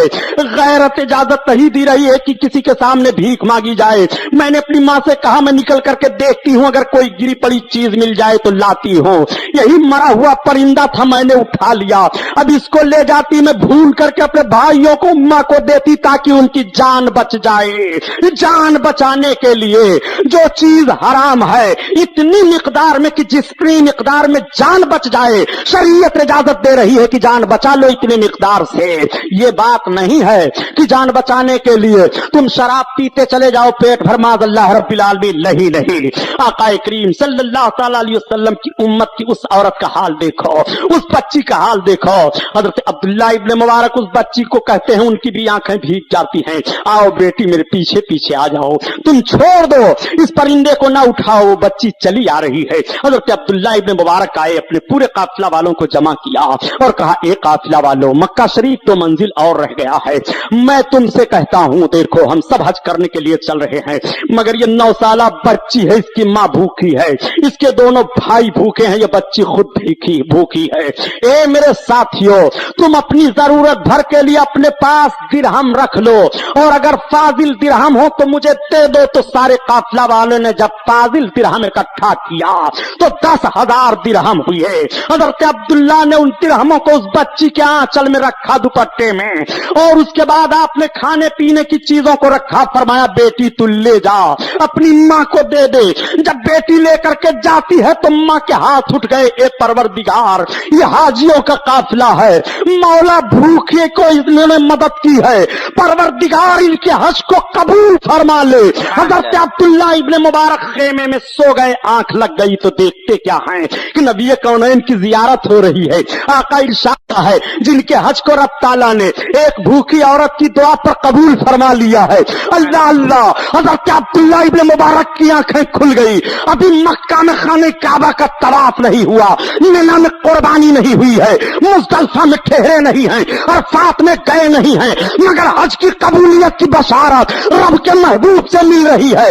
यह हज की कबूलियत की बशारत एक भूखी औरत को खाना खिला देने पर है। मज़हब इस्लाम ने कितना वक़ार अता फरमाया है। उस बच्ची और उस औरत से सबक हासिल करो कि भूख से जान जाने वाली है मगर किसी के सामने हाथ नहीं फैलाया, भूख से जाग जाने वाली है मगर पर्दा नहीं छोड़ा, भूख से जान जाने वाली है मगर मज़हब इस्लाम की आबरू को नहीं बेचा।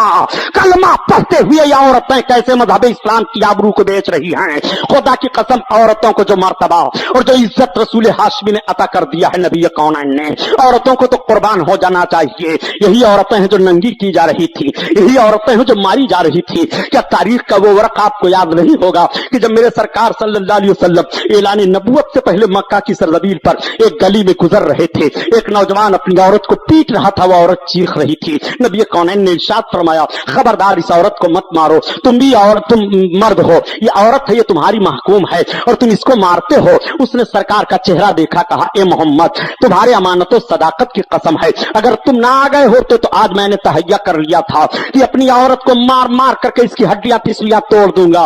वो औरत के ऊपर मार पड़ रही थी, मार रुक जाती है, वो सरकार का चेहरा देख रही है और कहती है, ए मेरे पैदा करने वाले, अरब की सरजमीन पर मक्का में ये इंसान कहां से आ गए सामने। इनको जब दूसरों की बीवियों के साथ इस तरह से रहम है तो इनका मामला अपनी बीवी के साथ क्या होगा। अल्लाह अकबर, कुर्बान जाओ नबी कौनैन के वकार पर। नबी कौनैन इरशाद फरमाते हैं, ये बच्चियां तुम्हारे लिए जहन्नम से बचने के लिए आड़ हैं, जहन्नम से बचने के लिए पर्दा हैं।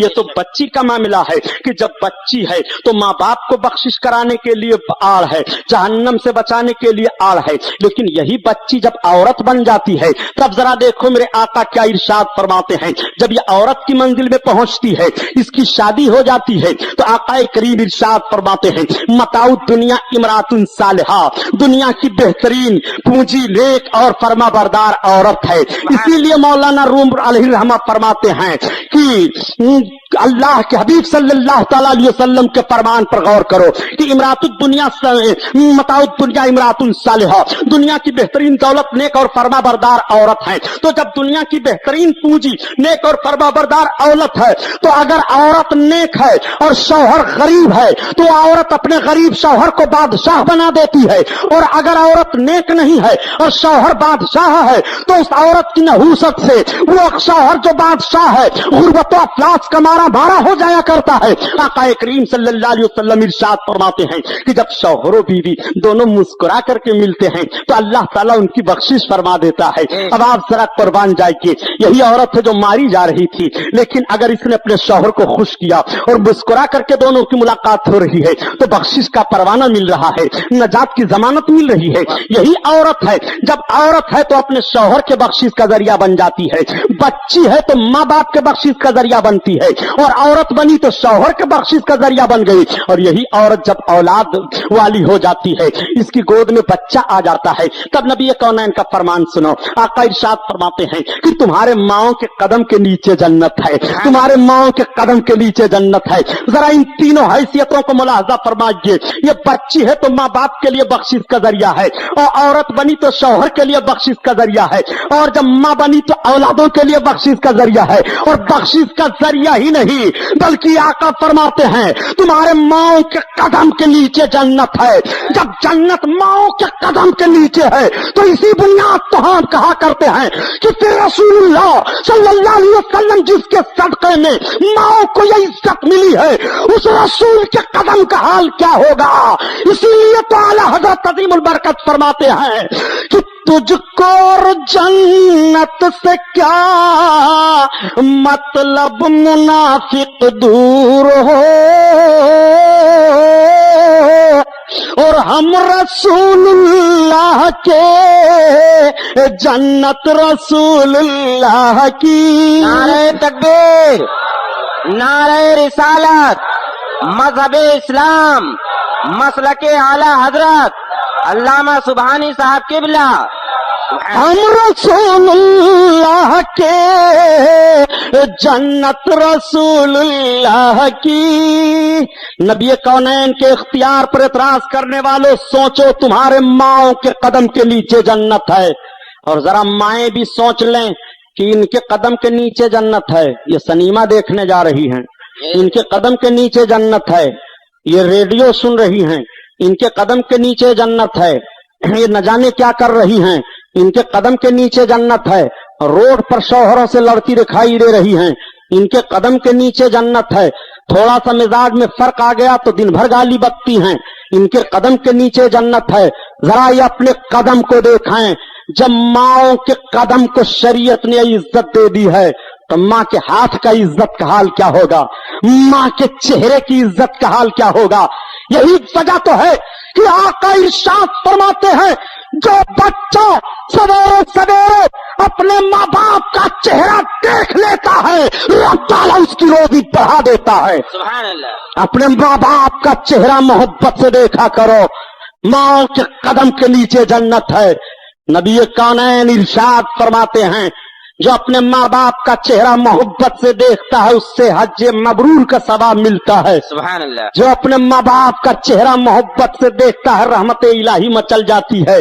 माँ राजी है तो रब राजी है, बाप राजी है तो रब राजी है।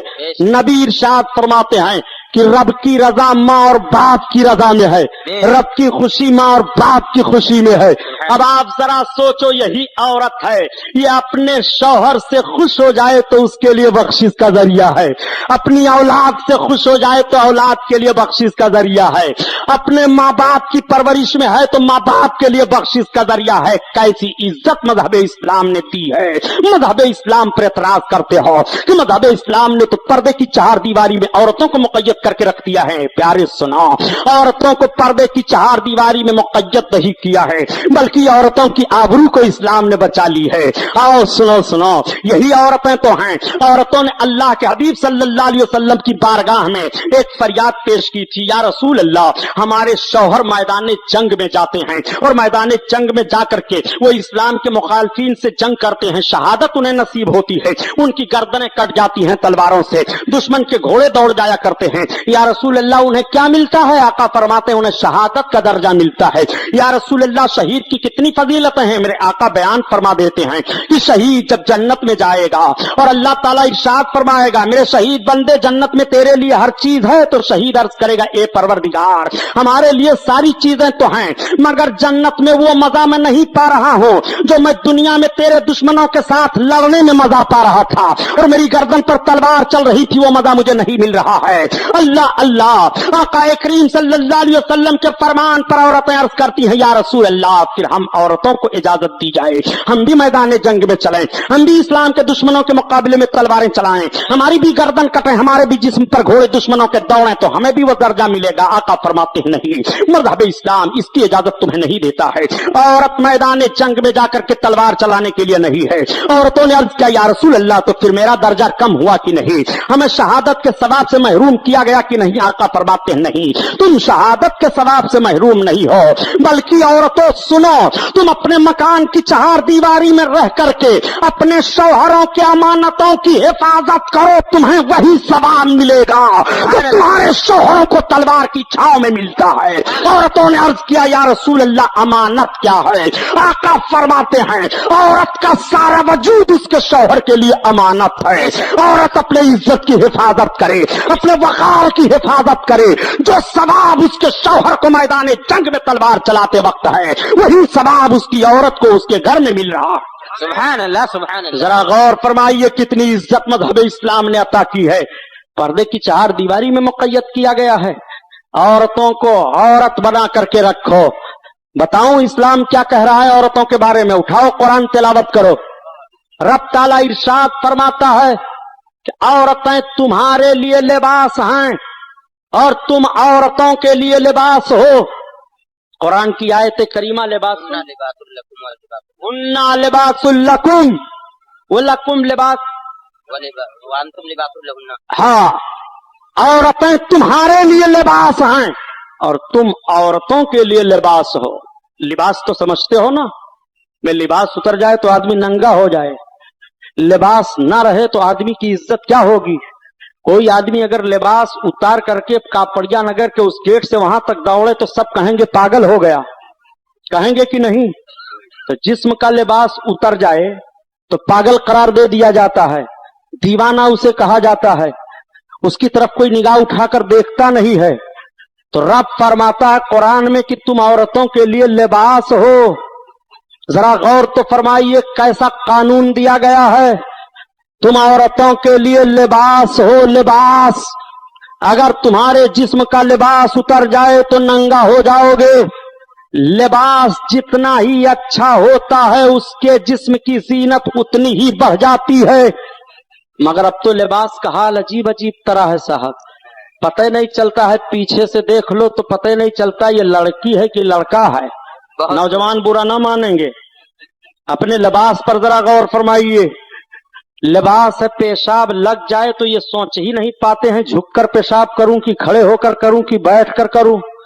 ऐसा लिबास है कि इनको बिल्कुल लठ की तरह खड़ा किए हुए है। क्योंकि ये खोटल पड़ता है, वुजू बना करके असर की नमाज पढ़ लूं तो मैं भी कुछ चाय वाय पी लूं।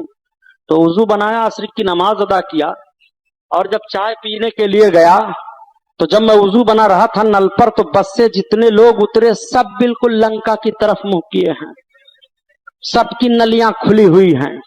तो मुझे इतनी गैरत आई, मैं सोचने लगा कि या अल्लाह इसमें मुसलमान नौजवान नहीं है क्या। तो जो पकौड़ी लगा रहा था, चाय बना रहा था, वो भी नैकर पहने और खड़े खड़े मूत रहा था, मूत करके आया पकौड़ी लगा रहा है।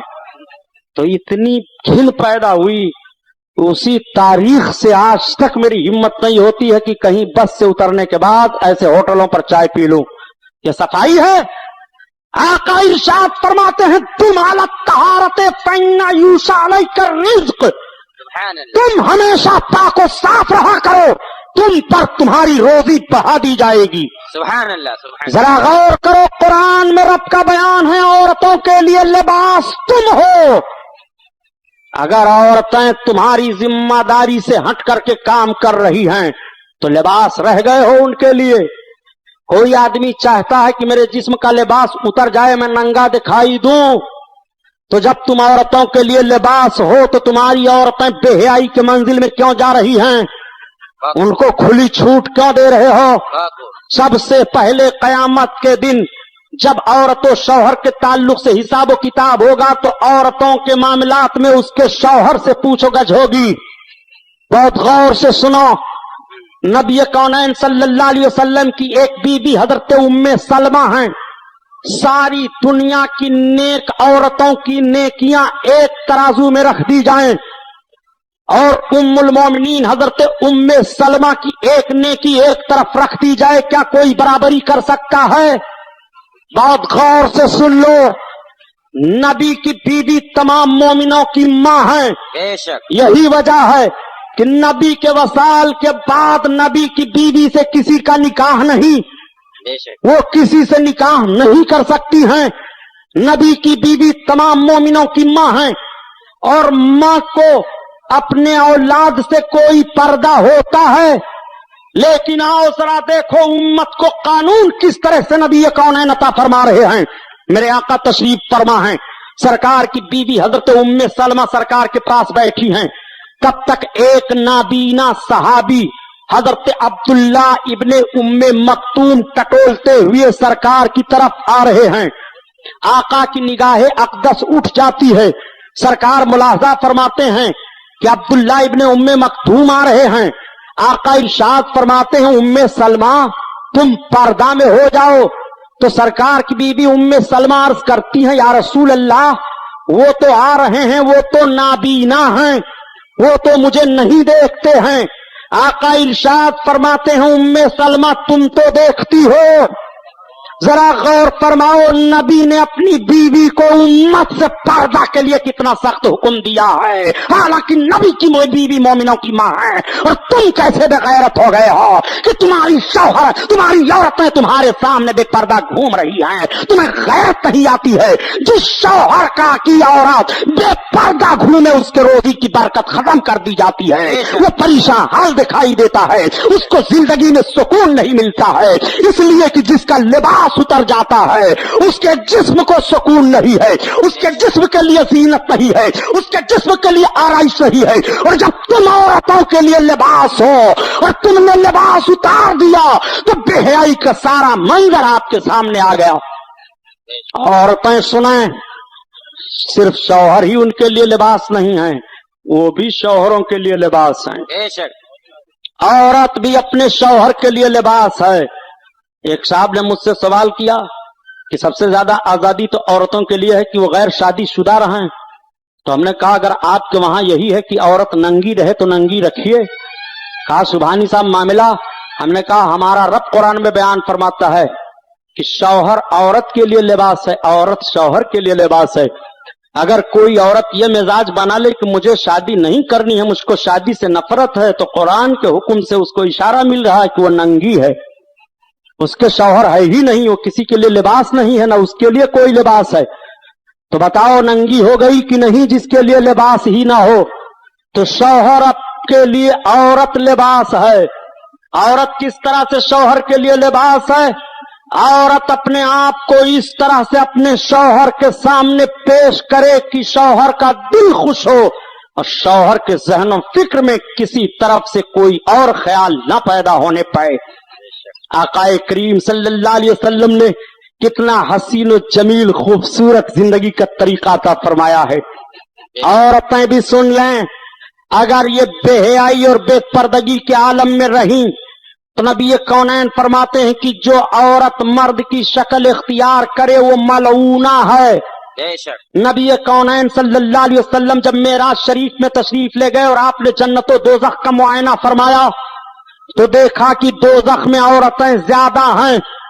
हजरत जिब्रील से इरशाद फरमाते हैं, जिब्रील ये औरतें दोज़ख में ज्यादा दिखाई दे रही हैं। अर्ज़ करते हैं हजरत जिब्रील, हाँ या रसूल अल्लाह, वजह यह है कि ये औरतें अपने शौहरों की ज्यादा नाशुक्रापन इख्तियार करती हैं, नाशुक्रापन की वजह से इनको जहन्नम में ज्यादा डाला जाएगा।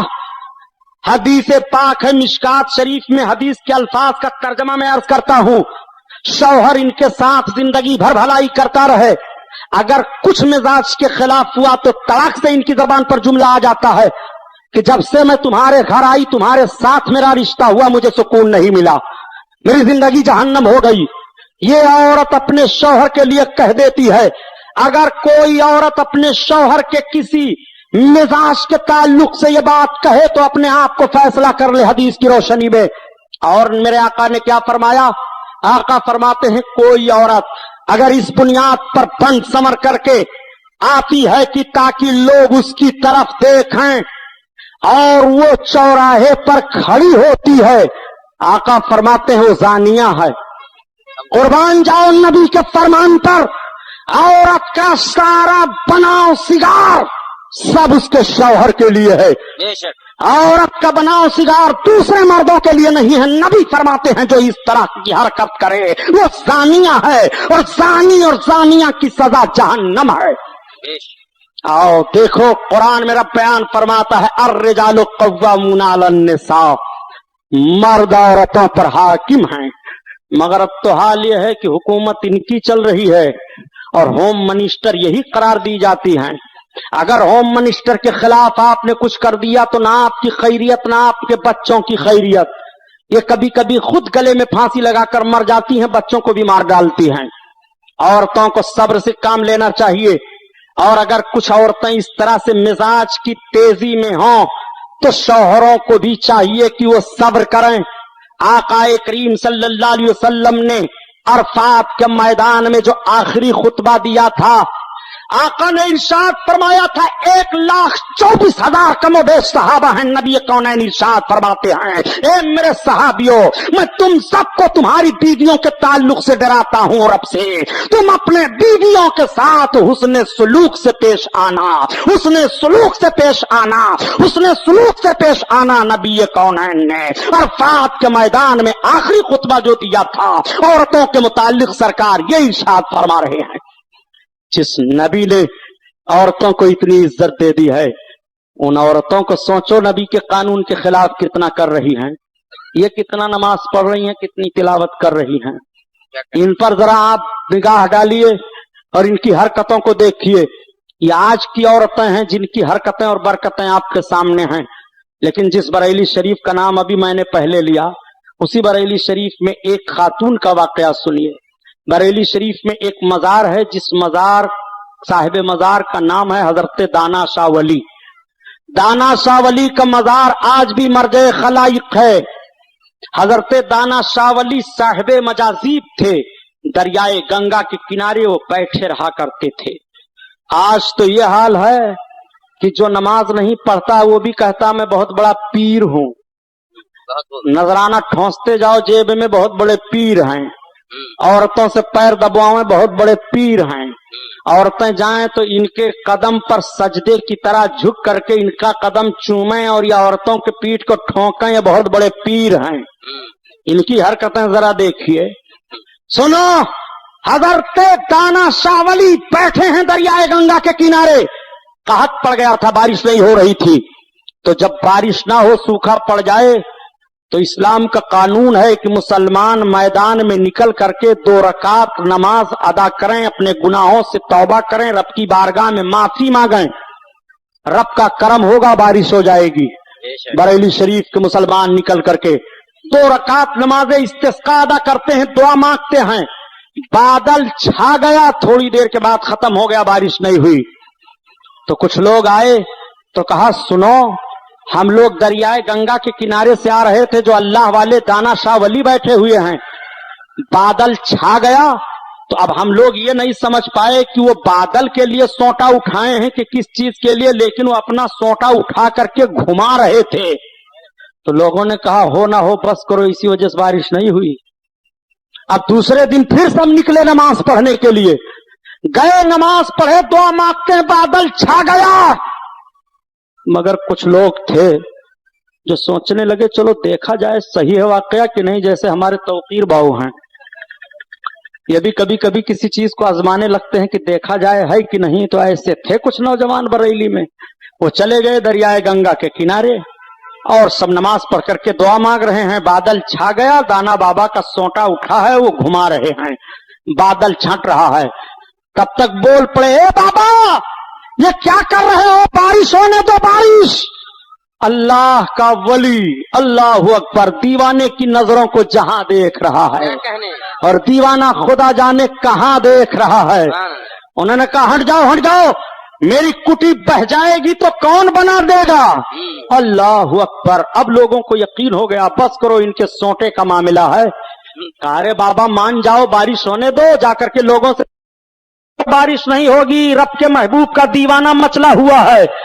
सारे लोग आए, कहा, दाना बाबा मान जाओ, हम तुम्हें महल दे देंगे, हम तुम्हें मकान देंगे, मगर दीवाना मचला हुआ है। नहीं, मेरी कुटी बह जाएगी तो कौन बना देगा, मैं रहूंगा तो यही रहूंगा। अब सारे लोग मजबूर हो गए। आए तो एक खातून थी, हजरत नियाज शाह रहमतुल्लाह अलैह की खाला बताई जा रही हैं। उनकी दुआ बहुत कबूल होती थी। लोग उनके पास गए और जाने के बाद अर्ज करते हैं, हजरत आप दुआ फरमा दीजिए, बारिश हो जाए। अल्लाह के वली दाना बाबा मचल गए हैं, बारिश नहीं हो रही है। तो उन्होंने कहा कि वो मर्द होकर के मचल गए हैं, मैं औरत होकर के क्या कर सकती हूं। लोगों ने कहा, हुजूर हम आपका दरवाजा नहीं छोड़ेंगे जब तक आप दुआ नहीं करेंगी। अल्लाह की नेक बंदी थी, उन्होंने अपनी खादमा को बुलाया, कहा, इधर आओ, ये मेरा दुपट्टा ले लो और चली जाओ, दाना बाबा से सलाम कह दो और कह दो कि रब की मखलूक परेशान है, खेतियां सूख रही हैं, जानवर प्यास से मर रहे हैं, बारिश होने दें। जब वो न मानेंगे तो चिरौरी मिनती करना, जब न मानेंगे तो उनके कदमों पर झुक जाना, जब न मानेंगे तो मेरे दुपट्टे को लहरा लहरा देना, बारिश हो जाएगी। अल्लाह अकबर। अब वो खादमा आती है, दाना बाबा को सलाम करती है। दाना बाबा दीवानगी के हालत में है, फरमाते हैं कैसे आई हो? कहा दाना बाबा हमारी मुर्शिदा ने हमें भेजा है, आप बारिश होने दीजिए, रब के महबूब के उम्मती सब परेशान हैं, जानवर प्यास से मर रहे हैं, खेतियां सूख रही हैं, आप अपना सोटा घुमा रहे हैं। कहा चल चल हटका, मेरी कुटी बह जाएगी तो कौन बना देगा? कहा रे दाना बाबा मान जाओ। अब वो चिरौरी पर चिरौरी करती चली जा रही है। जब दाना बाबा किसी हालत में नहीं मान रहे हैं तो उन्होंने अपने मुर्शिदा का दुपट्टा लहराया, दुपट्टा हिल रहा है, बादल छा रहा है, बारिश होने लगी और दाना बाबा का सोटा उठ गया, सोटा घूम रहा है, उनकी कुटी पर पानी का एक कतरा नहीं गिरा और पूरा बरेली जलथल हो गया।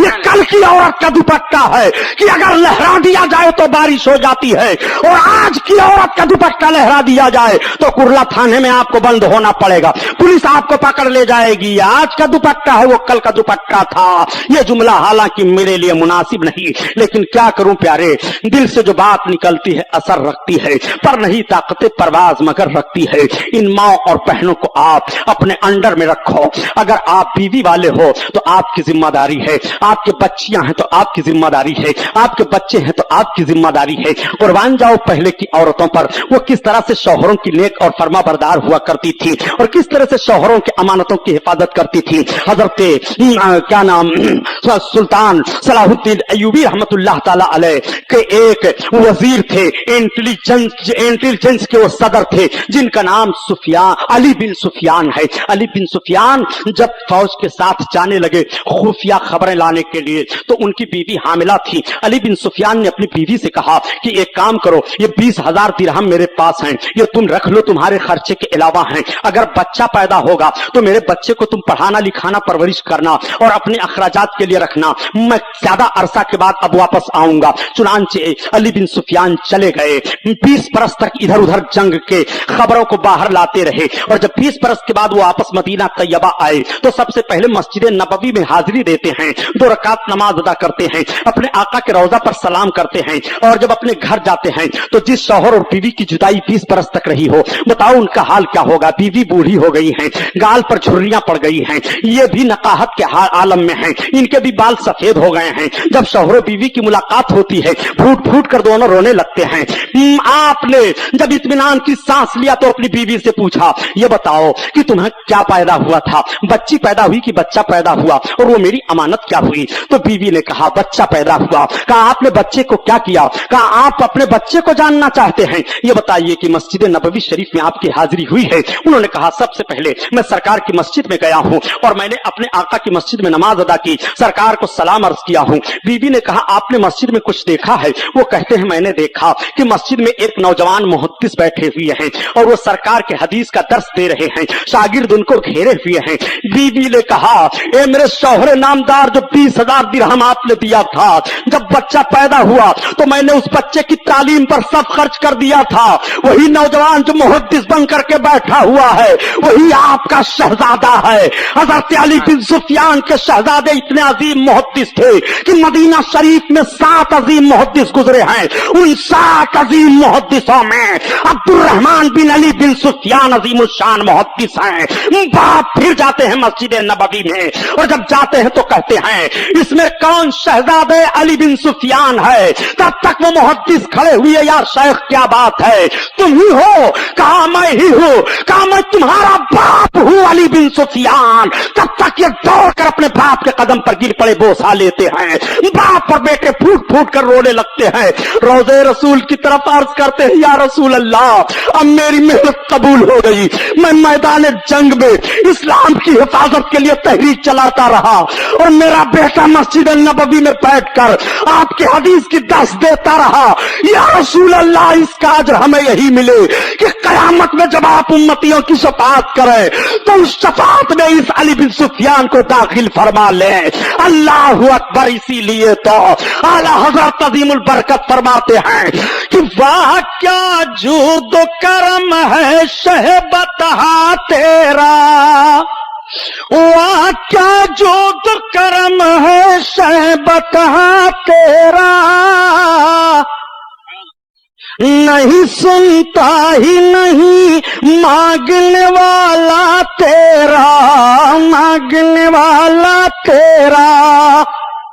और सिर्फ मुख्तसर मिनटों में एक जुमला और आपको दे दो, यही हिंदुस्तान है। औरतें कभी कभी पैर की जंजीर बन जाया करती हैं और कभी कभी यही औरतें इस्लाम की तहरीक की एक मिसाल बन जाया करती हैं। भारत की सरजमीन पर जब शहाबुद्दीन शाहजहां का मामला आया और नूर जहां को ये अपनी बीवी बना करके ले आए, तो आपने तारीखों में सुना होगा कि नूर जहां को बड़ी मोहब्बत थी अपने शौहर से, और सलीम बादशाह इनका लक़ब है। सलीम को बड़ी मोहब्बत है नूर जहां से। जब ये बैठते थे अदालत में अपने अरकाने सल्तनत के साथ, तो पर्दा लगता था, पर्दे के आड़ से नूर जहां अपने शौहर सलीम के पुष्ट पर हाथ रखे रहती थी। तब तक सलीम रहते थे दरबार आम में, और जब नूर जहां हाथ उठा लेती तो सलीम उठ करके चले आते थे। इतने लम्हे की भी जुदाई अपनी बीवी से बर्दाश्त नहीं है। मोहब्बत की ये निशानी देखो, लेकिन उसी अजीम मर्द ने मोहब्बत रसूल पर सबको कुर्बान कर दिया। सुभान अल्लाह। जब नूर जहां ने देखा कि मेरी मोहब्बत में मेरा शौहर इस तरह से है, तो शियों को दावत दे दी। बातें इधर उधर की होने लगी। चूंकि नूर जहां ईरान से आई थी और औरत के मायके का कुत्ता भी उसके लिए प्यारा होता है, यह फितरत है। सलीम बादशाह को इधर उधर करके फेरना शुरू किया। बादशाह ने डांटा, खबरदार, यह अकीदे का मामला है। नूर जहां ने कहा, बादशाह मैं ईरान से मुश्तहिद को बुलवाती हूं, मुनाजरा हो जाए आपके मौलाना लोगों से। कहा ठीक। मुश्तहिद बुलवा लिए गए। अब्दुल्ला शूस्तरी ईरान से बुलवाया गया, उनका बहुत बड़ा मुश्तहिद था। आगरा में आया। सलीम बादशाह ने उस वक्त अपना दारुस सल्तनत आगरा को बनाया था। मुनाजरा तय हुआ, उलमाए अहले सुन्नत बुलाए गए, मुनाजरा शुरू हुआ। लेकिन जब मुनाजरा हो जाए तो बहस कहां खत्म होती है। सलीम के दरबार में एक मुल्ला तो पियाजा बैठा करते थे। जैसे हम लोगों की मजलिस में तौकीर साहब बैठते रहते हैं तो बड़ा लुत्फ आता है लोगों को, एक से एक जुमला ये इस्तेमाल करते हैं। मुल्ला दो पियाजा थे, मगर वो मुल्ला थे और तौकीर साहब तो खुल्ला हैं। मुल्ला दो पियाजा ने देखा तो बड़ी लंबी बहस हो गई। का बादशाह कहा, कई मुनाजरा महीनों महीना नहीं खत्म होगा, हमको मुनाजिर बनाइए इधर से। कहा तुम मुनाजरा करोगे? कहा कारे वो ईरान से आया है। कहा मैं हिंदुस्तान का हूं, मुनाजरा मैं करूंगा। उलमा अहले सुन्नत ने कहा ठीक, एड़ बेड़ सवाल करता है, इसके सवाल का जवाब देने के लिए मुल्ला दो पियाजा ही को भेजो। अब दूसरे दिन जब तखत लगा तो उलमा अहले सुन्नत का जो स्टेज था, इस स्टेज पर मुल्ला दो पियाजा चढ़ने लगे।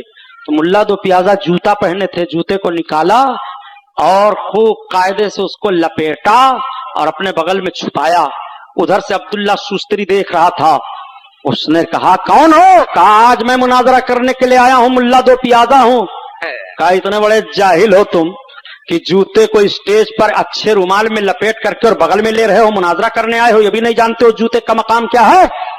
मुल्ला दो पियाजा ने कहा तुम जाहिल हो, तुमको मालूम नहीं है कि सरकार ने फरमाया कि अन्नालैन तहता लैनैन, जूतों को निगाहों के सामने रखो। सरकार के जमाने में शिया पैदा हो गए थे, मजलिस से जूता उठा ले जाते थे।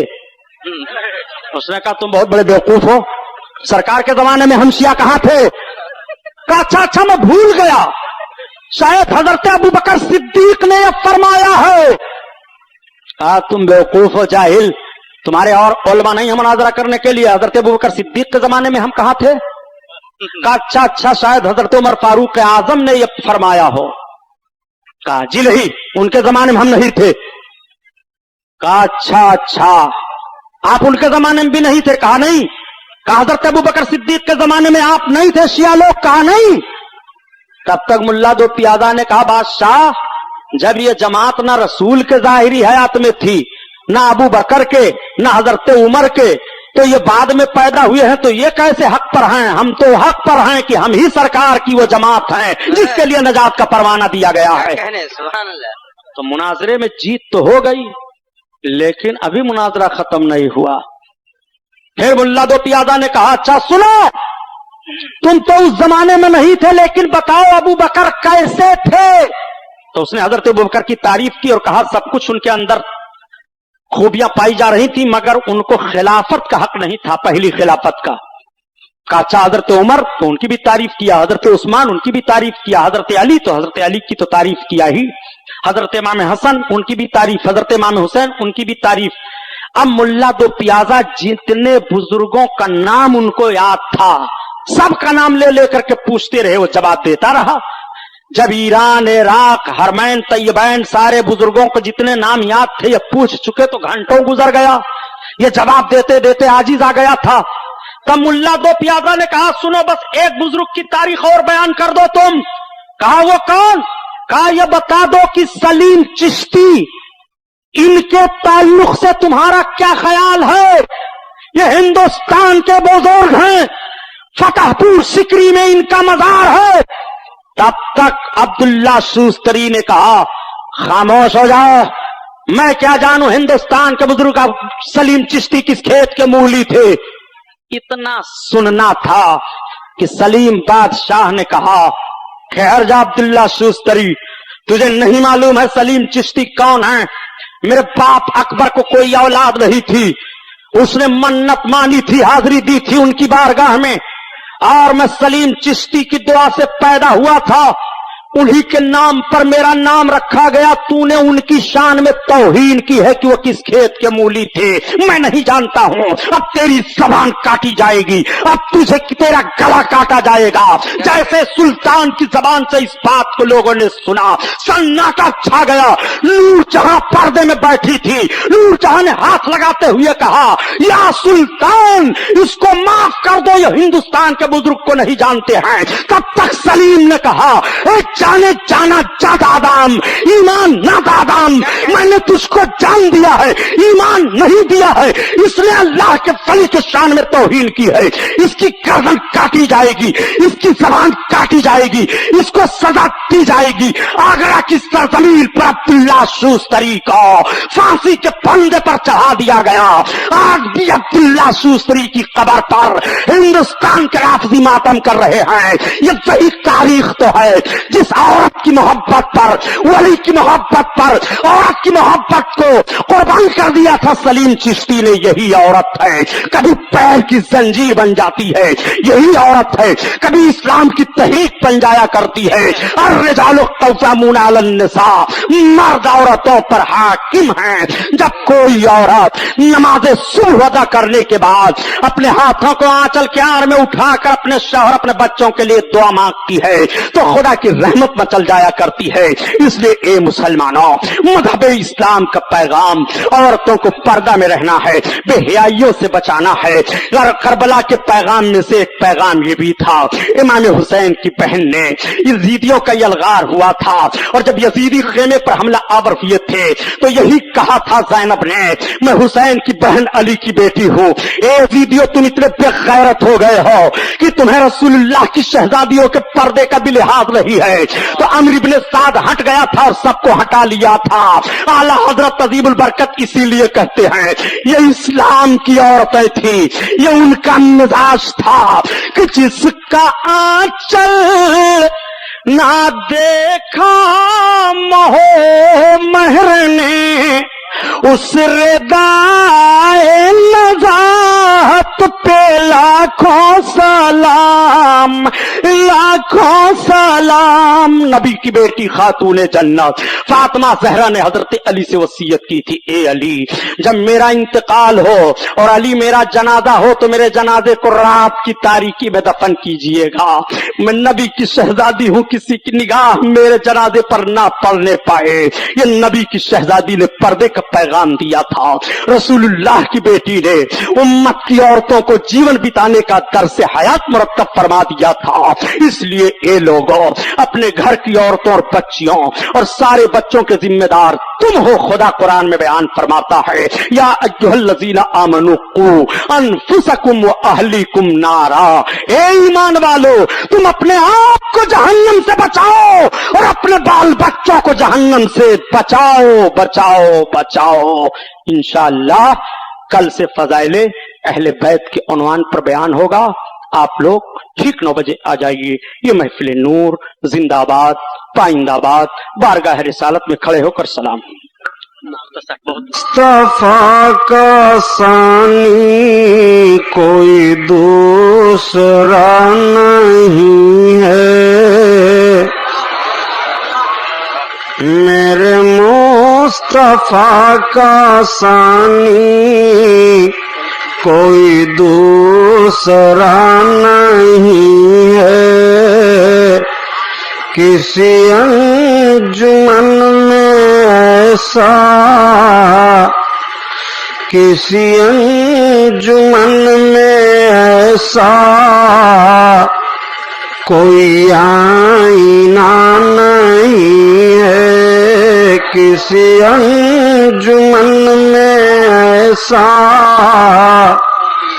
کوئی آئینہ نہیں ہے، کسی انجمن میں ایسا کوئی آئینہ نہیں ہے، کسی انجمن میں ایسا کوئی آئینہ نہیں ہے، جو رضائے مصطفیٰ پر دل و جان لٹا چکا ہو، یا رسول اللہ،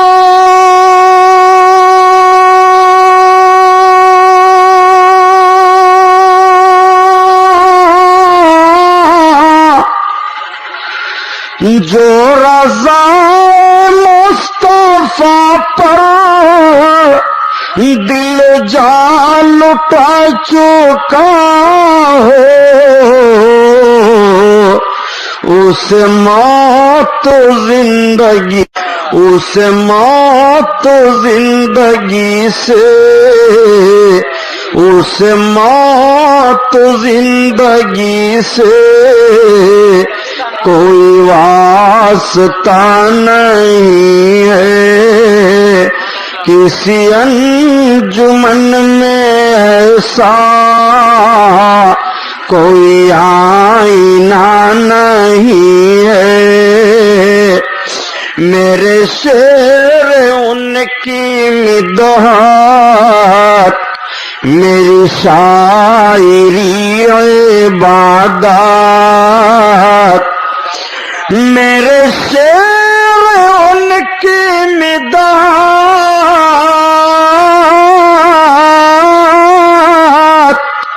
میری شاعری عبادت، مجھے بے نوا نہ سمجھو، مجھے بے نوا نہ سمجھو، میرے پاس کیا نہیں ہے، مجھے بے نوا نہ سمجھو، مجھے بے نوا نہ سمجھو، میرے پاس کیا نہیں ہے، رہے بندگی و طاعت پہ غرور کرنے والوں، یا حبیب اللہ،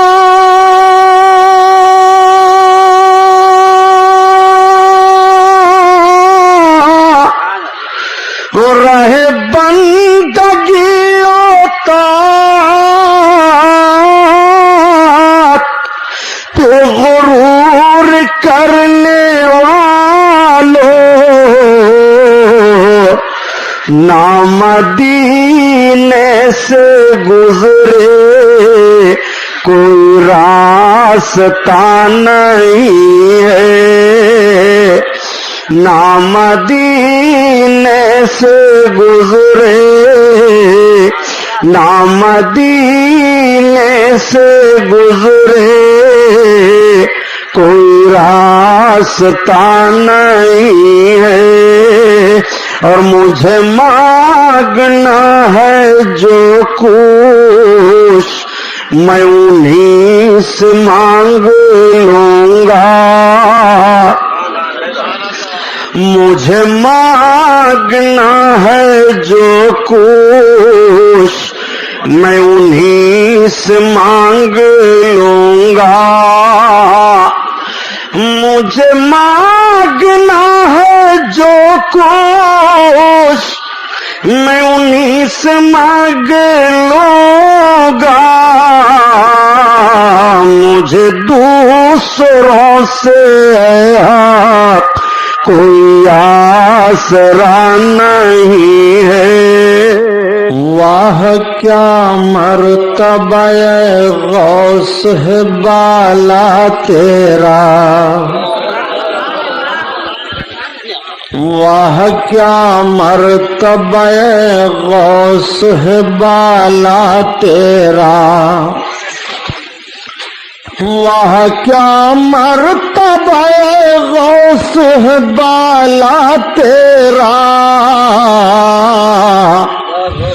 اونچے اونچوں کے سروں سے قدم آلہ تیرا، سبحان اللہ، اونچے اونچوں کے سروں سے قدم آلہ تیرا، بے شک سر بھلا کیا کوئی جانے کی ہے کیسا تیرا،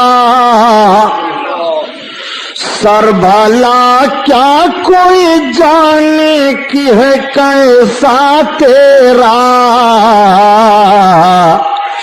اولیاء ملتے ہیں آنکھیں وہ ہے تلوار تیرا، سبحان اللہ، بہت خوب، اولیاء ملتے ہیں آنکھیں وہ ہے تلوار تیرا، ورفعنا لک ذکرک سایہ تجھ پر، کیا کہنا، ورفعنا لک ذکرک سایہ تجھ پر، بول بالا ہے تیرا ذکر ہے اونچا تیرا، بول بالا ہے تیرا ذکر ہے اونچا تیرا، کیا ددے جس پہ حمایت کہو پنجا تیرا، اللہ بے شک، کیا ددے جس پہ حمایت کہو پنجا تیرا، شیر کو خطرے میں لاتا نہیں کتا تیرا، سبحان اللہ، سبحان اللہ، تو گھٹائے سے کسی کے نہ گھٹا ہے نہ گھٹے، تو گھٹائے سے کسی کے نہ گھٹا ہے نہ گھٹے، جب بڑھائے تجھے اللہ تعالی تیرا، سبحان اللہ، بہت خوب، بہت خوب، تیری سرکار میں لاتا ہے رضا اس کو شفیع، سبحان اللہ، سبحان یا رسول اللہ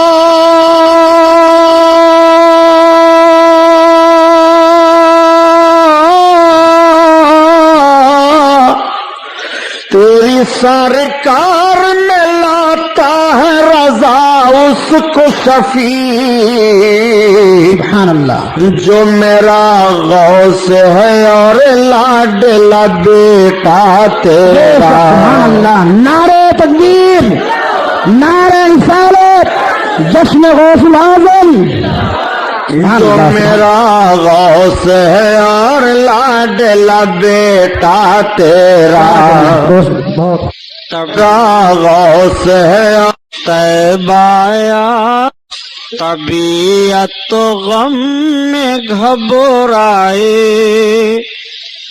تو طیبہ یاد کر لینا،